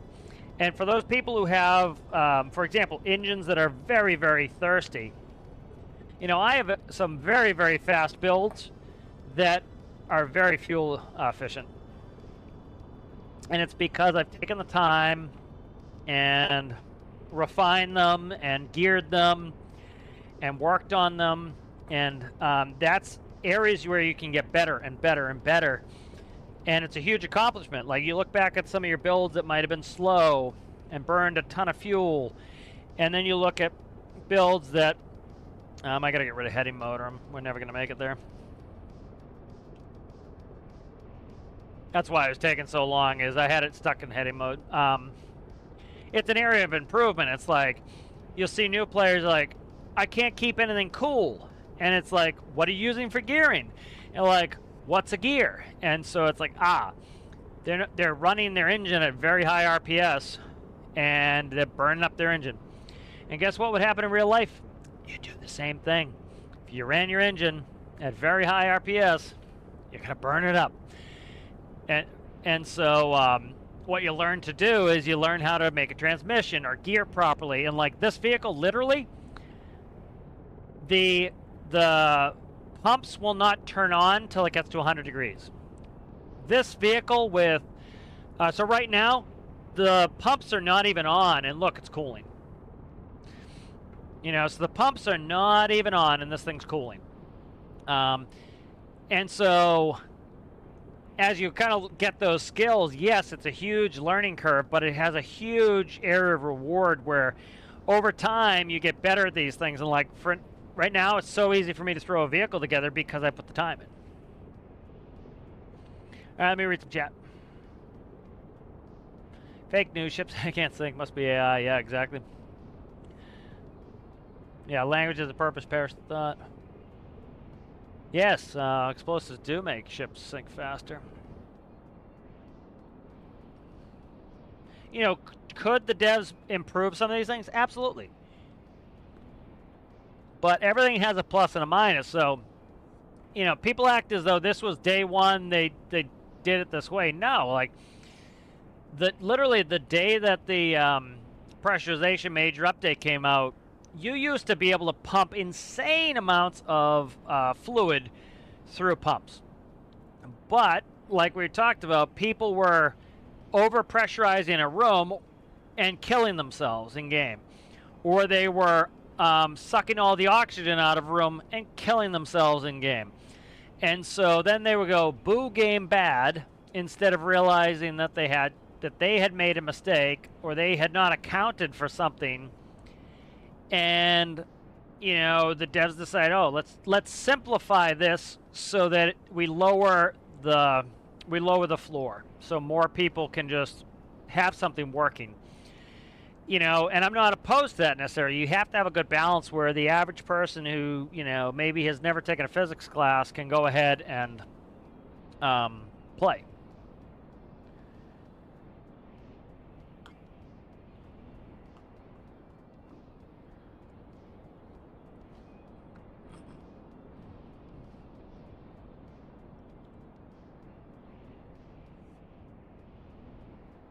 You know, like, I would love it if you could get in depth in engines where you would change the bore and the stroke. Like, you know, I haven't played any Anymaker yet. I'm kind of waiting, but like, it would be really cool if, like, say it was, you could so say the components, right? You had a crankshaft component, and then you could stack cylinder components on top of each other. So you could make a really tall, long cylinder That stroke, that's how far the piston goes up and down in the cylinder. That is really good for, say, a truck, something that requires a lot of torque. It doesn't need to move very fast. And so having a good long stroke, it helps with a couple problems. One is cooling. The bigger the face of, the more surface area, let's say, of your cylinder head, the better the cooling. So especially if you had air-cooled engines like a terrible Harley-Davidson motor from the 1800s. Shade at Harley-Davidson for being garbage. But let's say you had that, right? It's air-cooled. You need to have a long stroke often so that you have a lot of surface area so that you can have a lot of cooling fins so that you can get rid of that heat. Well, when the advent of liquid cooling that Harley-Davidson doesn't believe it exists, and every proper manufacturer uses, with liquid cooling, you don't need so much surface area. And so you can have less stroke, and you can do more bore. Bore is the width of the cylinder, essentially. And so you can have a wider bore. So certain applications, this is beneficial. So for example, a motor that has a really high RPS, like my motorcycle, you want a pretty short stroke, but you want a wide bore. And that allows you to go to, like my motorcycle does, 11,500 RPM. And so it can go to a really high rev because it has that wide bore and short stroke. A truck is going to be better to have that longer stroke. And because it's liquid cooled, I don't need the surface area to be able to. Let me make sure that's going in. We're pumping. I don't need the surface area for the cooling because the water is so much more efficient taking the heat away. So I can have a smaller jacket around the motor that takes and strips the heat and puts it through a radiator where it has an enormous amount of surface area in the radiator. Essentially what you're doing is you're taking the heat away and you can put it in a super efficient radiator that has an enormous amount of surface area and cool it off. So for example, I would love a game where you build an engine and you can change the bore and the stroke, and maybe you add more cylinder components to increase the stroke of it. And then you can do wider cylinder components and maybe like just one, and it has a really big bore but a short stroke.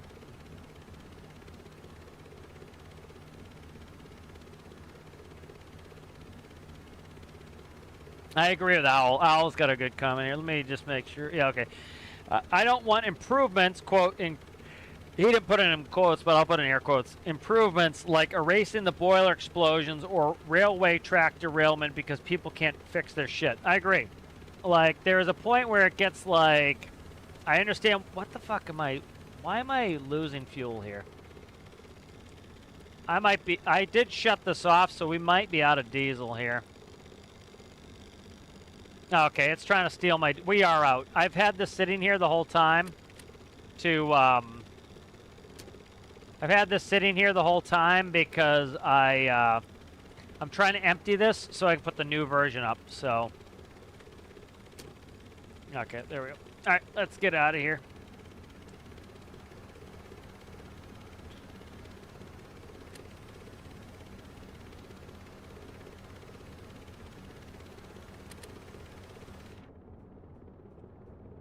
We can wash the truck on the way out. Here, let's do this.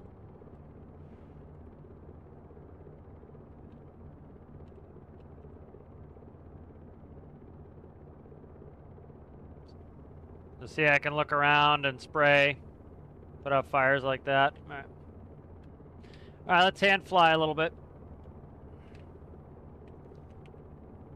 Not that I don't do enough flying at work all week. I actually like flying. There's some people who they do it for a career and they don't really like flying. I think that's silly. I get it. It's a job, and is it a better job than others? But I think if you enjoy what you're doing, it makes the bad days a lot more tolerable. You don't have to people make that thing. Oh, do what you love, and you'll never work a day in your life. And I think that's often bullshit. it's a good way to ruin the thing you love. You know, I love my job. I love flying, but it's also like on my days off, I really don't want to play flight sim doing the exact plane, but I do enjoy flying this. Um, I think you want to do something that you want to make a job that fulfills you, but also like it fulfills your life's goals. So like, some people love their job and they're broke as hell the rest of their life, and that's fine. If you go in there with eyes wide open, but you got to understand, there's a balance to it. You might want to do something maybe you like a little bit less, but it pays all the bills, and you can do the things you enjoy because it takes care of those needs.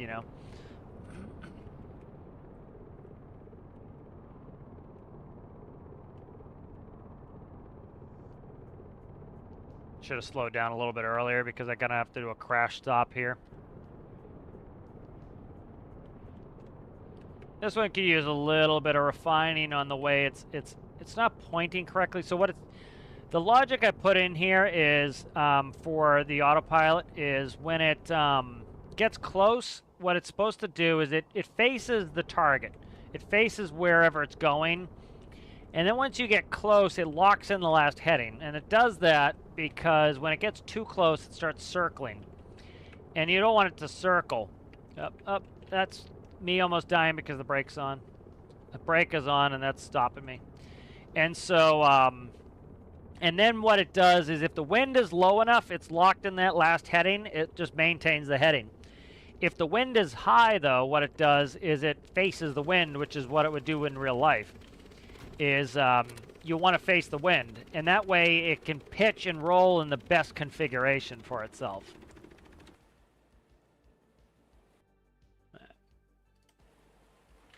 All right, good. So we got it good. Make sure that save stops before I go do something else. Uh-oh, I hope they didn't introduce a new infinite save bug. Okay, good. So see how that save was going? Now the game's trying to save. Now imagine if you exited the world. That's a corrupted save. It's not done saving. So I bet you a bunch of people who have complaints that, oh my God, my pumps are missing. Oh my God, this is broken. I bet you a bunch of people have done that and didn't realize they did it too. So you got to be careful with some of that stuff because that is that could bite you in the ass. You might not even realize what you've done. So blue Cabrio distress. We're not going to do that one. We're going to go get our oil truck back. Yeah, but I agree with Owl. I think that, when they do something like that where they, unfortunately, take away good functionality, and I'll say it, to dumb down the game, I don't think that's good. But, the problem is they take it on the nose. The developer always takes it on the nose when somebody can't figure out how to do something. And literally, like, how many posts recently have been on about, oh my God, I lost all my builds. Why is there no cloud saves? Oh, I've got a great one for you. We'll go look at it. I want to shame this dude because he pirated the game. But yeah, there was a thread on the. This is hilarious too. People love to tell themselves. So he did it on the Steam discussions. He was talking about like, oh my God, I lost all my builds. Why is there no cloud save for this game? Again, he didn't check to see if there was a cloud save before he relied on the cloud save. He assumed there was, and you know what they say when you assume. And so anyways, people asked him questions, and they found out he pirated the game. And so he's telling on himself that he pirated the game on the Steam forums, which is hilarious. And then it's funny, though. I think either the devs or somebody else deleted the comment he put where he admitted to pirating the game. And then so I got sent a message saying, hey, one of your comments has been deleted, and it was because his comment got deleted where he admitted to pirating the game. And then you go on, and he's got a VAC ban on record, which means he's been caught stealing games before, too. So I think that shit's just hilarious to me. And anyway, so this guy is bitching and complaining about there's no cloud saves. And again, that's not free. That costs money. And then you find out this dude doesn't even pay for the game, which he did eventually buy it, but he had like 1,300 hours, and he thinks that he's owed free games because he lives in a place that's, you know, less fortunate. It's like, nope, that's not how it works. All right, let's go ahead, and what we're gonna do is save a backup. This is how you keep your shit from getting screwed up, people. We're gonna wait for the save to stop. There it is. And then we're gonna check our numbers. 18 to 1,000. All right.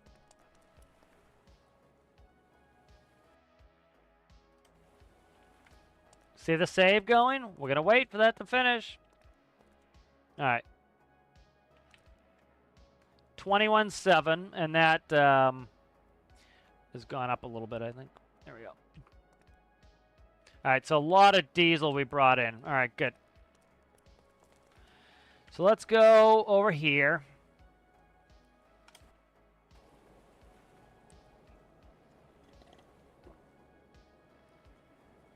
Yeah. But I think it's hilarious. It's like... All right, so that is... all right, let's look at this. I made some improvements on this. That's why I shut it off, and I had the truck sitting there.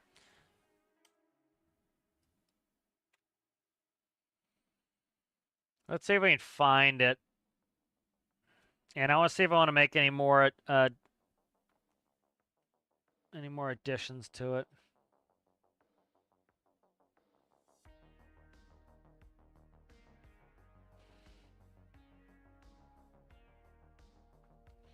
But the thing with cloud saves is it's not free. It costs something. Somebody has to pay for that storage. It's actually like, if you're paying attention to the world going on right now, there's a lot of conversation about data centers and, like, you know, popping up people's backyards and like the insane amount of electricity these require, and like that, how it's destroying neighborhoods and everything else. And like, this dude's not understand any of that shit.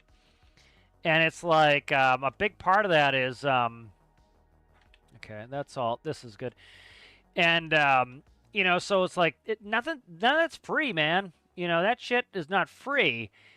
Oh shit! I hope I lost the rod. Damn it. Okay, watch this. We made a backup. We took we made a backup, people. So let's just go back to our backup instead of freaking out. You know, so the guy wants GeoMeta to pay, or Steam to pay for cloud storage so that he doesn't have to take the 10 seconds it takes to back up his own files.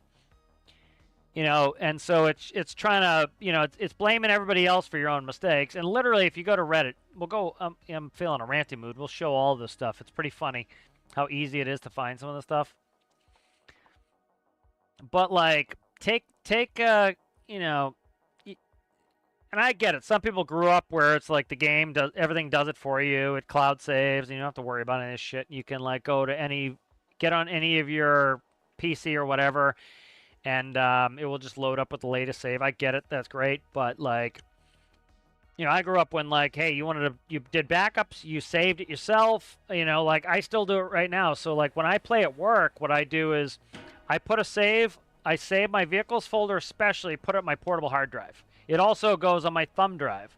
My thumb drive goes with me to work. So, and then if I work on any of my builds at work, I reverse it, and the new file comes on this computer. And guess what? I have hundreds of save files for this game. You know, and they're all in different locations. So if my computer, you know, if the house had a fire, unfortunately, let's not put that in the world. But like, say I lost my PC and everything died. Okay, pull out my portable hard drive, hook it up to a new PC, and we're back in Stormworks with everything I built. Okay, so I'm trying to see what's up with... Okay.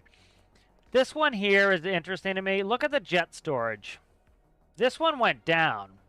There's 18,000 liters there. It goes down to 6 when I get rid of this. Watch. This happened last time.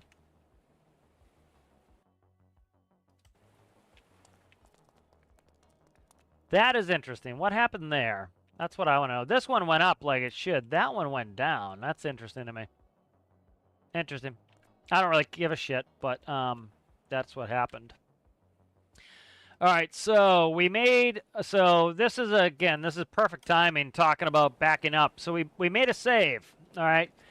And we make a lot of saves. That's what we used to always have to do. That's what you should be doing today. And I lost the rod. Not that. All right, now we can go ahead and despawn this. Because we made a backup, it took us all of 10 seconds to fix this problem. So do backups, people. This is not rocket surgery. It really isn't. And I get some people just never lived in the period where they had to do this shit themselves, but like, have some self-reliance. Do it yourself. All right. There we go.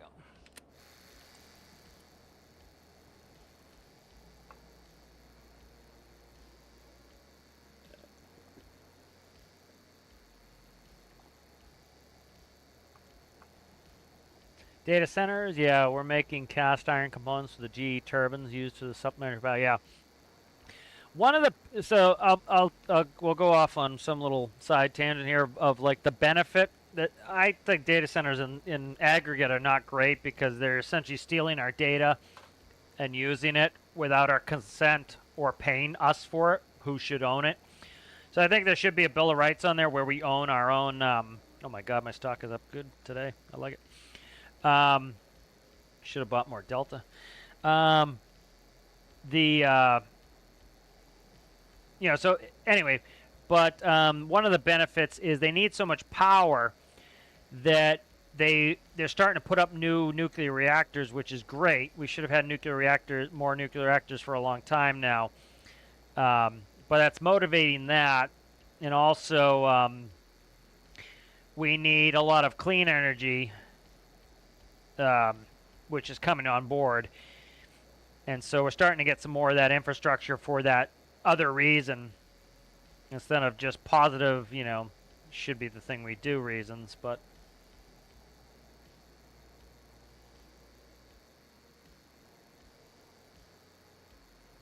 you know, one that's very interesting that I have pictures of, I'll have to share on the Discord at some point, is Empire Wind, which is in, it's right off of Long Island in New York City. And it's a huge wind turbine field out in the ocean. And I've had some cool pictures of them putting the bases of some of the turbines on ships and then, you know, taking them out and putting them out there into the water. And it's just so cool seeing like miles and miles and miles of these pylons where it'll eventually be just hundreds of wind turbines out in the ocean. You know, I think that's super cool. Like flying around, if I fly out in like Iowa and corn country, especially at night, like going into Des Moines at night, it's so cool seeing like all you see is like a sea of black because there's not much out there other than farm fields. And then just like synchronous blinking red lights, and it's all the wind turbines out there. All right, so see how it's full already? This is already full. That's full already. See where we're at here. Yep, see it's full. See how quickly that fills up with that pump? All right, fraction tower's on. Let's make jet and diesel. All right, that's on its way. So one of the big additions to this is down here. If I can find it. I can, oh shit, that's an oversight. I can still use it, but it's that's not great. But I can add multiples now, and I have them all down there, so. That was the main thing I added. So see how slowly it pumps? It automatically regulates the speed based on how much space is in there. So it's PID controlled, so it says, hey, you only have, it says, hey, I want to be full, so my set point is full tank. The process variable is how full is the tank. And then as it converts more, see how it's starting to speed up again? So as it converts more and takes the oil out of this tank and puts it in the other tanks, it will pump at the rate required to keep that tank topped off.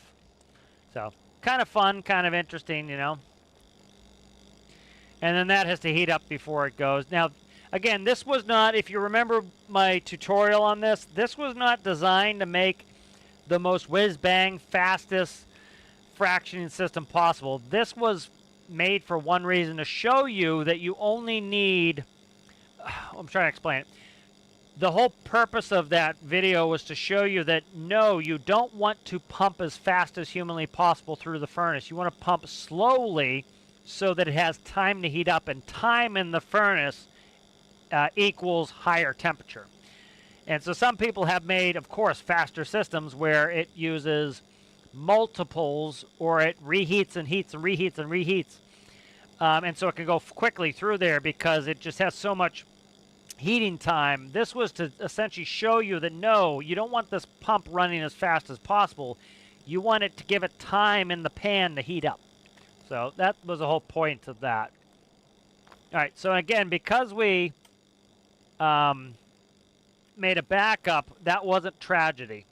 And it's not tragedy anyways. Literally all I have to do if I lose the pipe is bring out I just need to bring out my drilling rig and just assemble the pipe again. But because I had a backup before I do this, I just have to go to the backup, so it's easy.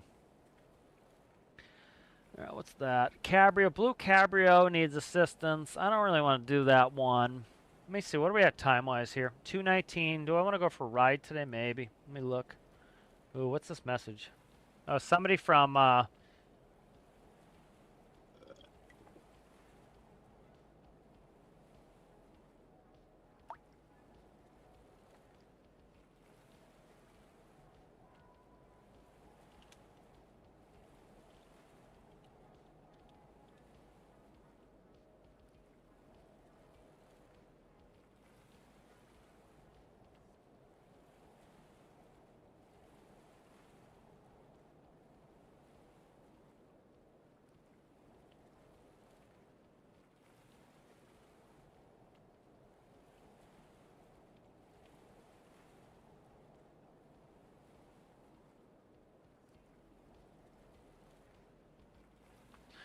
All right, somebody just had a question. I put a picture of Squab on the official, and somebody had a question about the fuel efficiency of it. So very good. So what are you guys working on? You guys building any builds? Yeah, there's one in Mass. Let me see. There's one in Mass that pissed everybody off. You know, that's something that, like, what I would like to see happen is, for example, there's an area where they grow a lot of corn for gasoline additive, which I don't want corn in my fuel tanks because it causes water. Ethanol absorbs water, and then you get water in your fuel system. So I'm not huge at that, fan of that. But as we start to transition to more electric vehicles, we need less of that corn. And so what you could do is you could put more turbines out there, switch a lot of those fields over to food growing instead of growing for ethanol. And then you could also put some of those, not necessarily out there, but like in less populated areas right near the electrical production. Because, like, yes, is it... Yeah, the problem is they need the data close for certain effects. You know, so like the longer the wire, the greater the loss. So here, let me find. This is a good picture. I'm trying to like get it up here, so you can. Oh, god damn it. Yeah, like here's I'll put the pictures on screen. You can see just how gross they are for like what it looks like.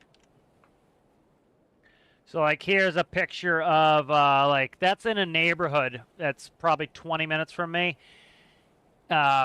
in this town in Mass. And you can see, like, this is the neighborhood and that's the data center. And it just looks so garish and it's, like, sore thumb. And here's another picture of it.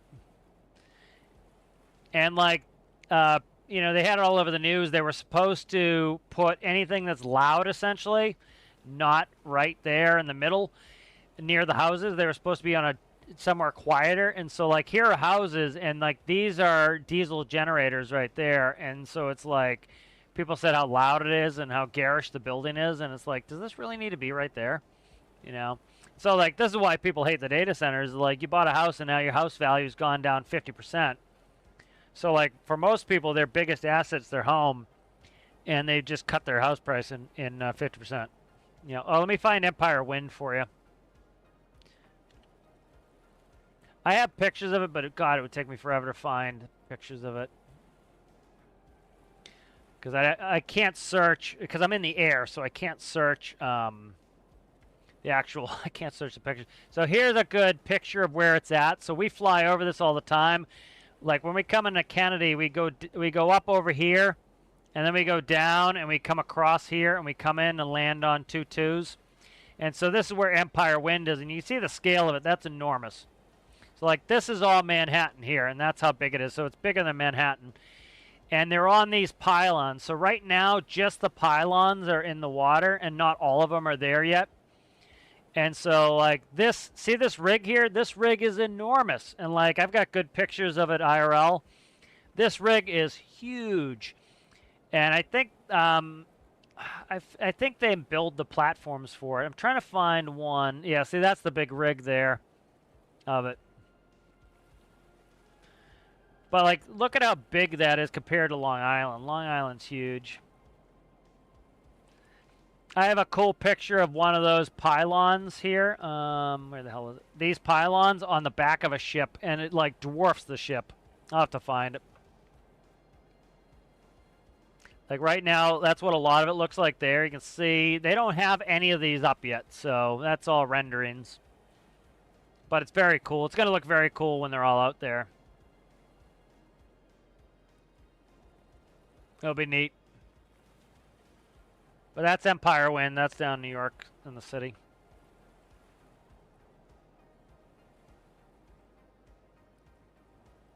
Yeah, I put like brown noise sounds like a jet engine to me. Jet engine makes me go to sleep.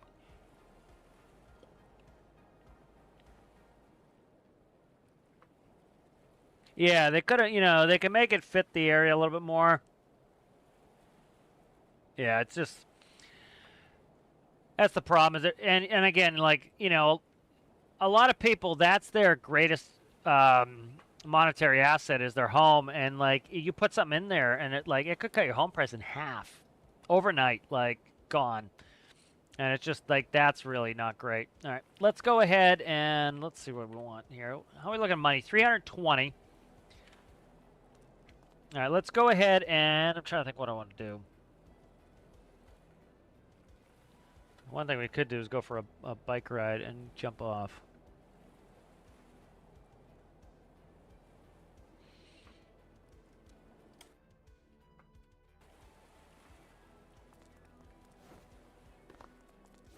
Somebody's asking about Squab. Let me see if I can do a quick test to just figure this out for them.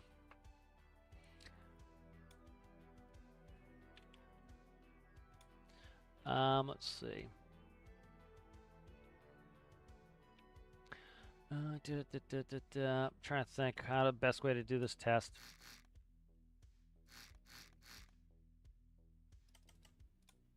Where is the... Is it on this side? It might be on this side. It is. It's right there. Oh, no, that's air. Shit. All right. Nope. Definitely not that one. Where the hell is the... It's right there. All right. I can't. I'm not going to be able to see that for shit. Trying to see what the liters per second is on it. That's their question, essentially. And I'm trying to find a place, see if I can even see it. What is that? Okay, that's the air intake. Oh, no, it's inside. Okay. So it'll be here. What the Christ is this? I get annoyed. All right, let's see. Jesus Christ. I'm probably not going to be able to see where this is at. I'm trying to get the liters per second. They're interested in the fuel burn, and so I figured I would just look it up for them. There we go. All right there. I should be able to see it there. Okay. Let's get squab. I just want to check the, because I'm curious what the liters per second is on the burn here.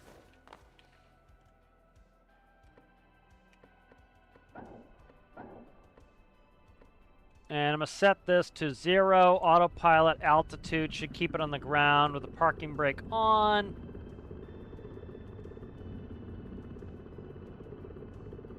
What's my tank? 4230 pounds. 4230 pounds. I need to do the conversion on pounds. I think I did 8.5. I'm curious myself. So that's burning about, let's say, 0.09. It's getting better, but with the temperature. But let's say 0.09 liters per second.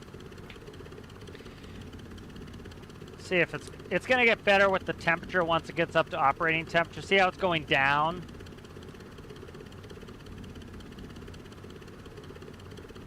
Trying to get an accurate number. Let's see what I'm gonna. It should be up to operating temperature pretty fast. Let's see. Let's let it run up to operating temperature.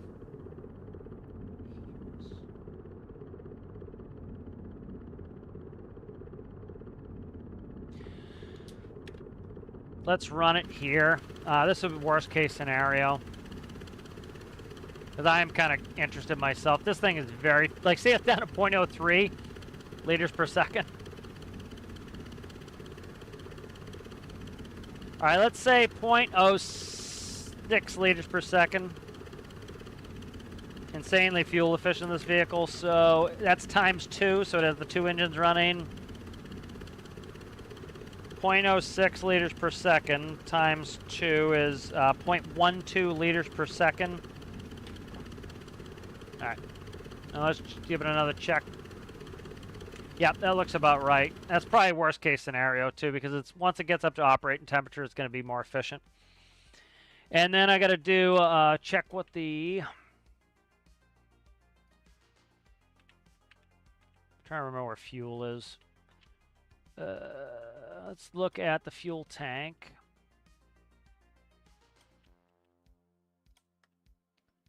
Very packed in here. It's tough to see shit. Let's see. Where's my liquid meter in here? I think it's right here. There it is. All right. So that is, no, that's the spawner. Okay. That's the spawner. That's the liquid meter right there. Okay, right here. So that's going there. Fuel, and I got to look at my ad. All right, 1.85. So 1.85 kilograms per liter, or pounds per liter, rather. So 0.06 times 2, 0.12, and then we do 4230 divided by 1.85 is going to be, that's 2286 liters. 2286 liters. Okay.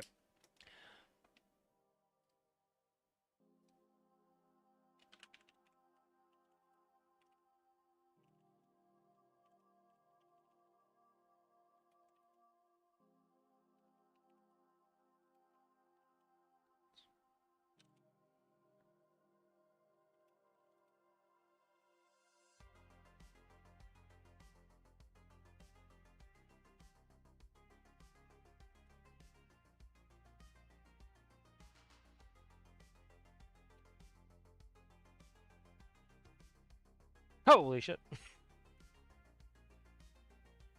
Let's see, 4230, nope. 4230 divided by 1.85 is that times, or, nope, 2286. Okay, 2286 divided by 0.12 is going to give me 19,050 seconds divided by 60 is going to be 317 hours? Really? Squab has 317 hours of endurance? It is very fuel efficient, but I doubt it's that good. Where's my math? Why is my math failing me?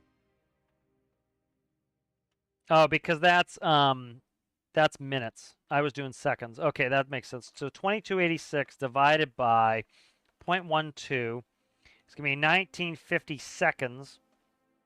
All right. Divided by 60 is going to be 317 minutes. Divided by 60 is 5.29 hours. So 5.29 hours. 0.29 hours. All right.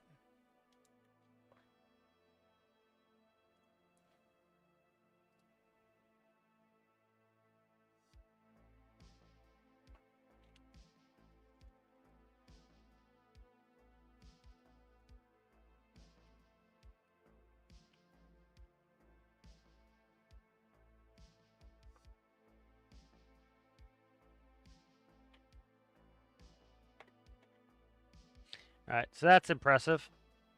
That's one of the reasons I love diesel in this game is like, you know, I can make this thing have a 5-hour and 29-minute endurance if I want. If I wanted to make it worse, I could do some things to make it less efficient, you know, to make it more quote unquote realistic if I wanted. But like that is, so to put it into perspective, that's 2286 liters. The in-game price is $2. That's $4,572 divided by 5.29. So to run this vehicle, it's costing me, to run Squab, it cost me $864 an hour, which actually isn't really unrealistic. Well, yeah, that's probably not really unrealistic to what it would be in real life. And we can easily make so much more because even if I went and did that $2,000 mission, that is more than 2 hours of operating cost plus a good 20% profit if it took me an hour. And it won't. It'll take me 20 minutes. So a third of an hour. If I go do a really good mission, I make even more money, you know? Now, where the benefit of the game having like way a really, really high profit margin is if, let's say I'm taking out my nuclear submarine, which is very expensive. Fuel-wise, it's not too bad because it's using nuclear, but it's very expensive. I make that money back in my rescues. Now, I need the sub to go do other work as well, like bring cargo containers and fuel and sell fuel and do stuff like that to really make it economical. But that ridiculous fuel economy on this vehicle, I can make so much profit off this vehicle because it costs me $23,000. It's very, very fuel efficient, and that allows me to then offset the cost of other things I'm doing. All right, let's read some chat here.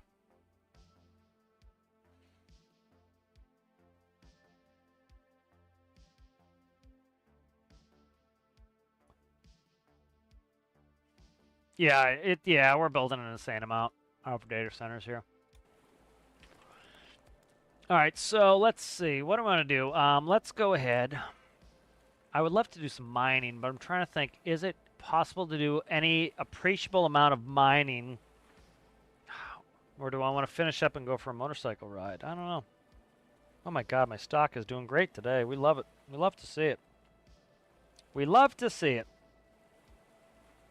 I like it when I can make more money when I don't go to work than when I go to work. That would be my tip of the day, people. Buy stock. Let other people work while you're at home. Some of it's down. Some of my individual stocks have done very well today, and the entire market is down. So overall, I've lost quite a bit of money today. But my individual stocks, all of them, have done great. My ETFs, in the shitter. Early in the shitter. So overall, I'm well down. Like one of my stocks is up 74%. That one's doing great. That's Cherry. But the one that's like the index fund that's got the most of my money is down. It's down by 0.01%. But there's so much money in that one's the big loser of the day. All right, let's see what I want to do. I might go for a ride. Red Cabrio. Let's look at Pigeon really quick. let's see. What was that fix I wanted to do? When wing doors close, disable winches and leave connectors. Okay, so let's look at that and see if we can do it. This is something I recommend people do is if you every time you take out a vehicle, if you try to improve it, it becomes less daunting and it also becomes better and better and better. And you don't have to fix like 20 things. You can go make one improvement and your vehicles will get much better. All right, let's see. All right, there's the electric hatch. All right, here are the side doors right here. Okay. And here are the connectors. Okay. Oh, I might have already done this, actually. Let's look. All right. Side doors, negative 35 to 100. Okay. I actually think I've already done this. All right, let's see.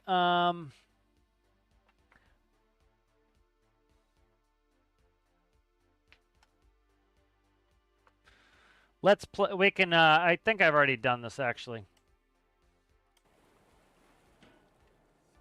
That's the wrong vehicle. All right. Actually, I want to do the same thing here. Why don't I just check this one first? All right. So I think I might have already done it where if the doors are closed.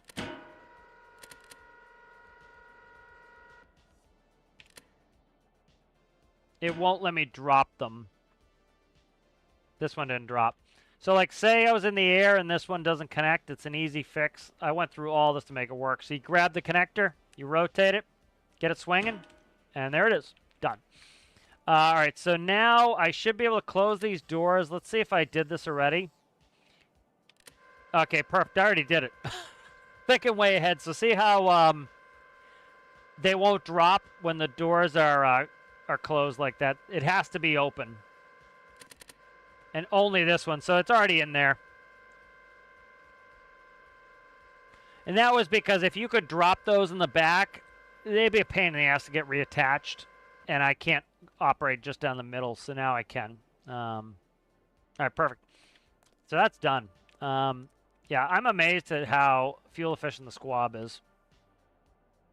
It's really, like, that's pretty damn good. All right, let's read some chat.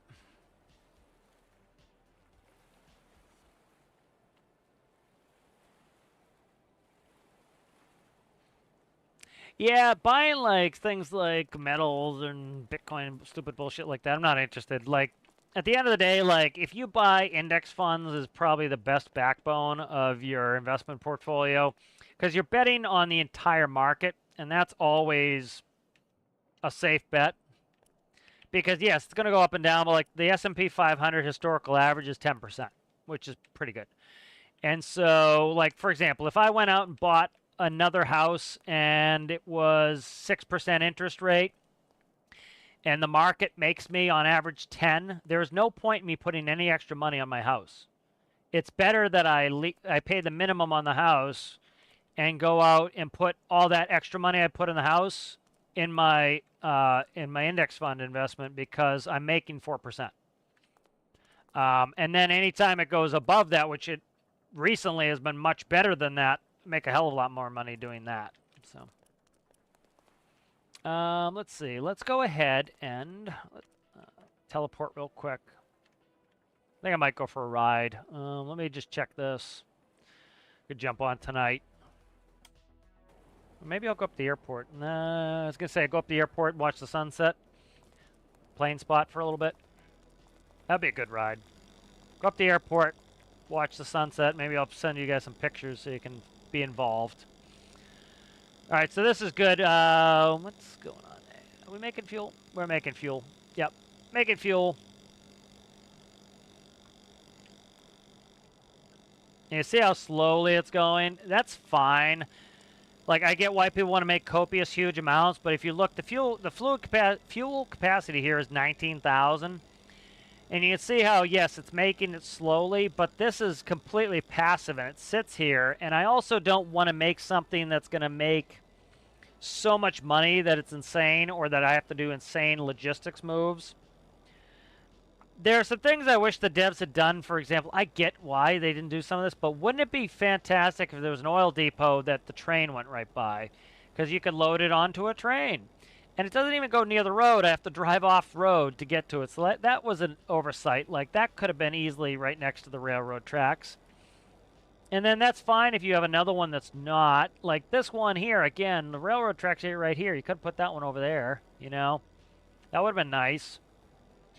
And then, like, you could have put an oil. I get it. You have ocean oil, so yeah, that's fine. I get that. But, like, yeah, I guess that you could put one on the ocean floor, and then you do it right to your ship. But yeah. That's been a productive play session. We're up quite a bit on money. I think we're up 100 grand. And we've got the new drilling platform in. And that's pretty much unlimited money. I just have to, like, do the logistics of moving it, which I enjoy. But I might play some later. I want to get out on the bike.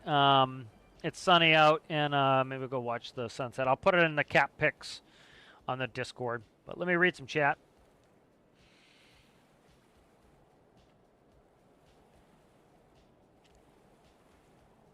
Yeah, like, that's actually a better idea, Owl. Like, again, instead of, like, moving the whole track, just put a spur. So put a spur right here and have a dead end there, and you go up there. I have contemplated making an add-on. Let me see. I got to put on display cap to do this. It's always such a pain in the ass to find this. I wish there was a better system here.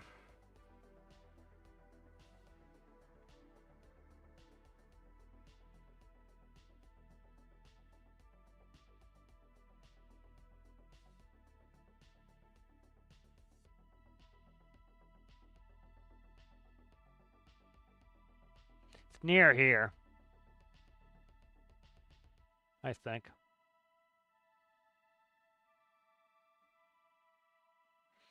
I think part of the problem, I think it's right off to the right of this, I think.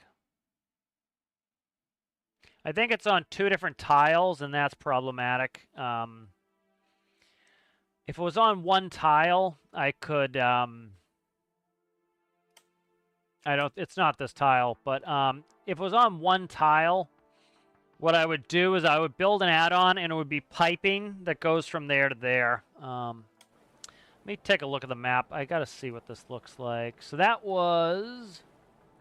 The area we just were up was up this square here, so it's got to be close to there. So we're looking for the oil depot here. Let's see if I can find it. Okay. So that was right where we were, and then... It's not any of this. This is it here, I think. Yeah, I think it's on 2 different tiles. It's this tile and this tile, I think. I think it might be... Yeah. It's one of these. This tile is the southern section. This is the northern section, I think. Yeah, that's where it splits. I think it's sitting right over here.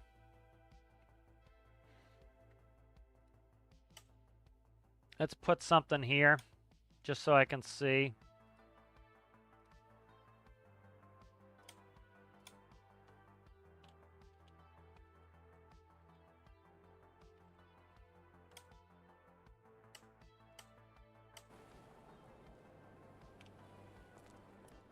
It's right there. So that's that. So it's a little bit further to the east.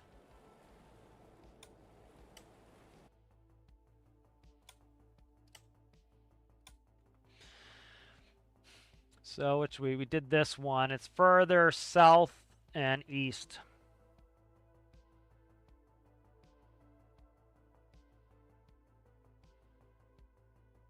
I gotta look at the map again.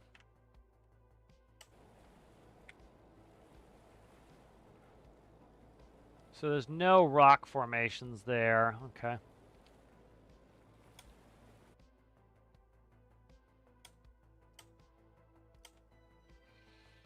It's right to the right of this one. So that's 2213. 2214 is going north. So 22, I'm trying to think latitude and longitude. 2211, it's one of these 22s, I think. Okay, 22 is latitude, and then longitude is the other number. So we would need... It's 22 latitude? 22 looks like latitude. Nah, it's hard to tell.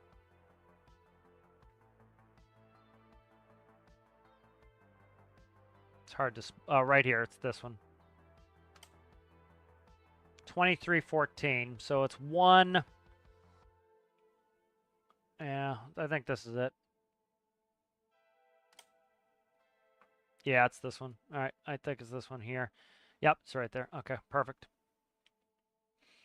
Let me write that down. Yeah, this was the problem. I was going to do this before. It's 2314. So oil, grid, 2414. Okay. So this is the problem is, like, see, we don't see the rail. And so what I would do is we put some sort of add-on in. It would be piping going across, but then you need 2 tiles. So that's not going to work. So that shit's annoying. And then I can't build in a standard workbench to make it long enough because I would pipe. So I put pipes across. So that's kind of annoying. Yeah. Because I would add pipes and go across and over to the railroad tracks. So a spur would be nice. Yeah, but I think I like Al's idea of a spur, because then you could bring the train down the spur, fill it up. That'd be good. It's not the worst thing in the world moving the truck, but because of the reduced pumping speeds, I could do containers, fuel containers, and then bring the truck with containers, have the container fill while I'm going and doing other things. Like I have the truck fill while I'm gone. Like that's why I don't care that this is so slow, is because I'm off doing other things and I come back and it's full. And then I empty it. I put a truck here, let it empty, and I go and do other missions. And then so if I did containers here, I would fill a container, run it off to the train, bring it back. So I might do that. But all right, let's save. And we alternate back up there. All right. Well, let's do a PSA while we're at it here. Seeing that person had problems, let's not just make fun of them. Let's actually come up with a solution. So people are always like, how do you find your file? And they give them all the app data roaming. Easiest way to find your file, go to Steam, right-click, Properties, Installed Files, Browse. That's how you find your game file. Piece of piss. Browse. Comes up with the folders there. All right, you're now in your folder. Let me